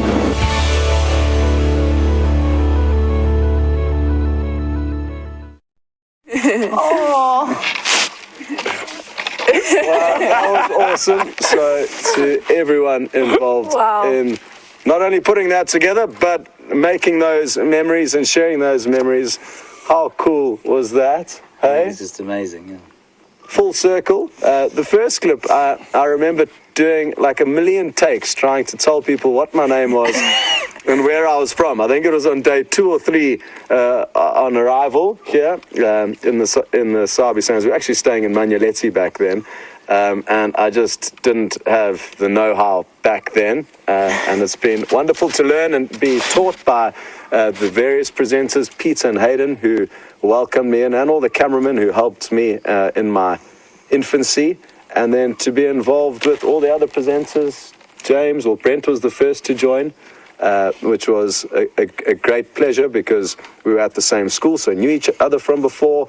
I wouldn't have been here without Scott. Yeah. I remember the phone call. Brent phoned me saying, should I come through? So I was like, yes, of course. Like, unless you're going to the moon sometime soon, I'll get there. And then obviously I knew James from before, him being my rugby coach at school, and then knowing one another in the lodges in the Sabi Sands, and then Jamie as well. So it's been a great journey with the other presenters, as well as all the cameramen, old and new, the directors, Graham and Emily, and all the other directors, Peter Brat, Eugene, the tech guys, Alex. It's just a long list of people that have made a huge impact on both of our lives and on the experience that we all get to share. And that's, I guess, a big thing to remember. There's a lot of people that you don't get to see that are hugely, hugely important in making what we do daily get out to you guys. So it's important that we remember. What do you think you're going to miss the most? Taking the biggest safari on the planet. You know, there's no one else that does what we do or can do what we do and can enjoy what we do. They can try. People can try, but there's nobody that goes on as big a safari as we do on a daily basis. And to be able to connect and communicate and understand and hypothesize with so many different people from all around the world of all different ages is something I won't be able to do regardless of where we go in Africa thereafter. So that's going to be an impossible void to fill. And for you, Nix? Same thing. I mean, it's been surreal being in the control room, watching you guys, learning from all of you. It's been a privilege, as well as the cameramen. Me giving you the crit, and then I go out there today being like, oh my word, this is a lot harder. So everyone is so appreciated here. And yeah, thank you, the crew. Thank you to all the viewers, and thanks for all your kind words and all your emails and all your updates. You guys have such a huge impact on us, and it's very special, and we really appreciate all of you, so thank you. Well, now here's possibly the most valuable gift the world has ever known, and that is a picture, of course, of the entire Safari Live crew. Which I'm very, very privileged to be able to hand this to you guys. I'm getting a bit teary. I'm going to miss you guys so much. And of course, we chose the one with Scott being an idiot. Yes! This is awesome. Just note the highlight there of the picture is that Louise wasn't with us at the time. That's awesome, but she's She still has there. added herself. Well done, Louise. Good job. Thank you very, very much. This is awesome. I think this was Gendre's brainchild, so well done, Gendre. Thank you very much, everyone who was involved in this. There's Letters and messages everywhere. Thanks, guys. We're not going to read those now. Because we don't have time, because as Dylan has just inquired, he'd like to know if there's a party later. Yes, there is going to be some sort of a farewell celebration a little bit later. So we'll be sure to let you know how that goes. Well, I guess whoever's out in the morning, James and Jamie, will let you know how that goes. We shall not be filming that live. We'll only get you 1 or 2 snippets, photographs only. Just before we sign off, we've only got about 2 minutes left. I'm going to ask you each to say something to Nicki and Scott. If you want to tell them to disappear into the night, that's fine, but maybe just a few words. There's only one word you can use to describe Nicki and Scott, and I think I might be stealing it from people down the road. The Gorges. Gorge 1 and Gorge 2. Explain that. So Nicki and Scott refer to each other as Gorge, as in gorgeous. It's Gorge 1 and Gorge 2. I'm not sure who's 1 and who's 2. You know how but difficult it was today on Scott. I kept going like, Scott, where should I go today? Gorge 1 and Gorge 2 for me. Cool. Jamie? I just wanted to say, guys, thank you so much for the kindness that both of you showed me. Like, you were instrumental in making me feel at home. So thank you, and thank you for all of the help and instruction and teaching me how to do something I've never done in my entire life. I really appreciate it. We are going to miss you terribly. Thanks, Jamil. You've been a legend, an absolute legend. Thanks for the nickname, Scotty. No problem. Just the one. I think for me, it's been I'm a little bit older than these guys. I know it doesn't look like that, of course, but I'm a little older. The most athletic out of all of us. And I came in on the back end of it was a fairly traumatic business breakup. It's a bit like going through a divorce, I suppose. And I came in and thought, well, I'll give this a little bit of a go and I'll see if it's any good. And here I was surrounded by this hodgepodge of eccentric people, many of whom would probably, and I include the cameraman here, who would never be around each other in a normal situation. Yeah. I mean, Nicki's, 15 years my junior, younger, I don't mean my junior at all, and Scott, 9 years, and I didn't think I would ever learn the most incredible things that I did from them. Scott, from a presenting point of view, from a naturalist point of view, going on a walk with Scott when we haven't been live has just been, I wish I'd taken a notebook a lot of the time. It's been just so very special. And from you, Nicki, your humour has just been a wonderful, wonderful light to what was a depressing time in my life. So thank you very, very much to both of you. Thank you, James. Greatly. Everybody, we have run out of time, so I'm going to give the last 2 words to you two. Thank you. Thank you so much for everything. Everyone involved, from Graham and Emily, who started this many years ago, and to every other person in the Safari Life family all around the world. Thank you for all of your support, all of your questions, all of the fun moments that we've shared together. And it's not goodbye forever, it's just goodbye for now. And we'll definitely be able to keep in touch over the various platforms, and we'll be sure to let you know what happens, and we'll be sure to keep an eye on what's going on with the rest of this crew. I promise not to bully James too much. Cool. But yes, thank you, and we will keep in touch as much as possible. Good stuff. Thanks, everyone. We'll see you tomorrow at 05:30 for the Sunrise Safari. Sans, unfortunately, very sadly, Nicki and Scott, who are going off into Africa to explore the wonders of this great continent. Until then, bye-bye and good night. Bye-bye. Bye.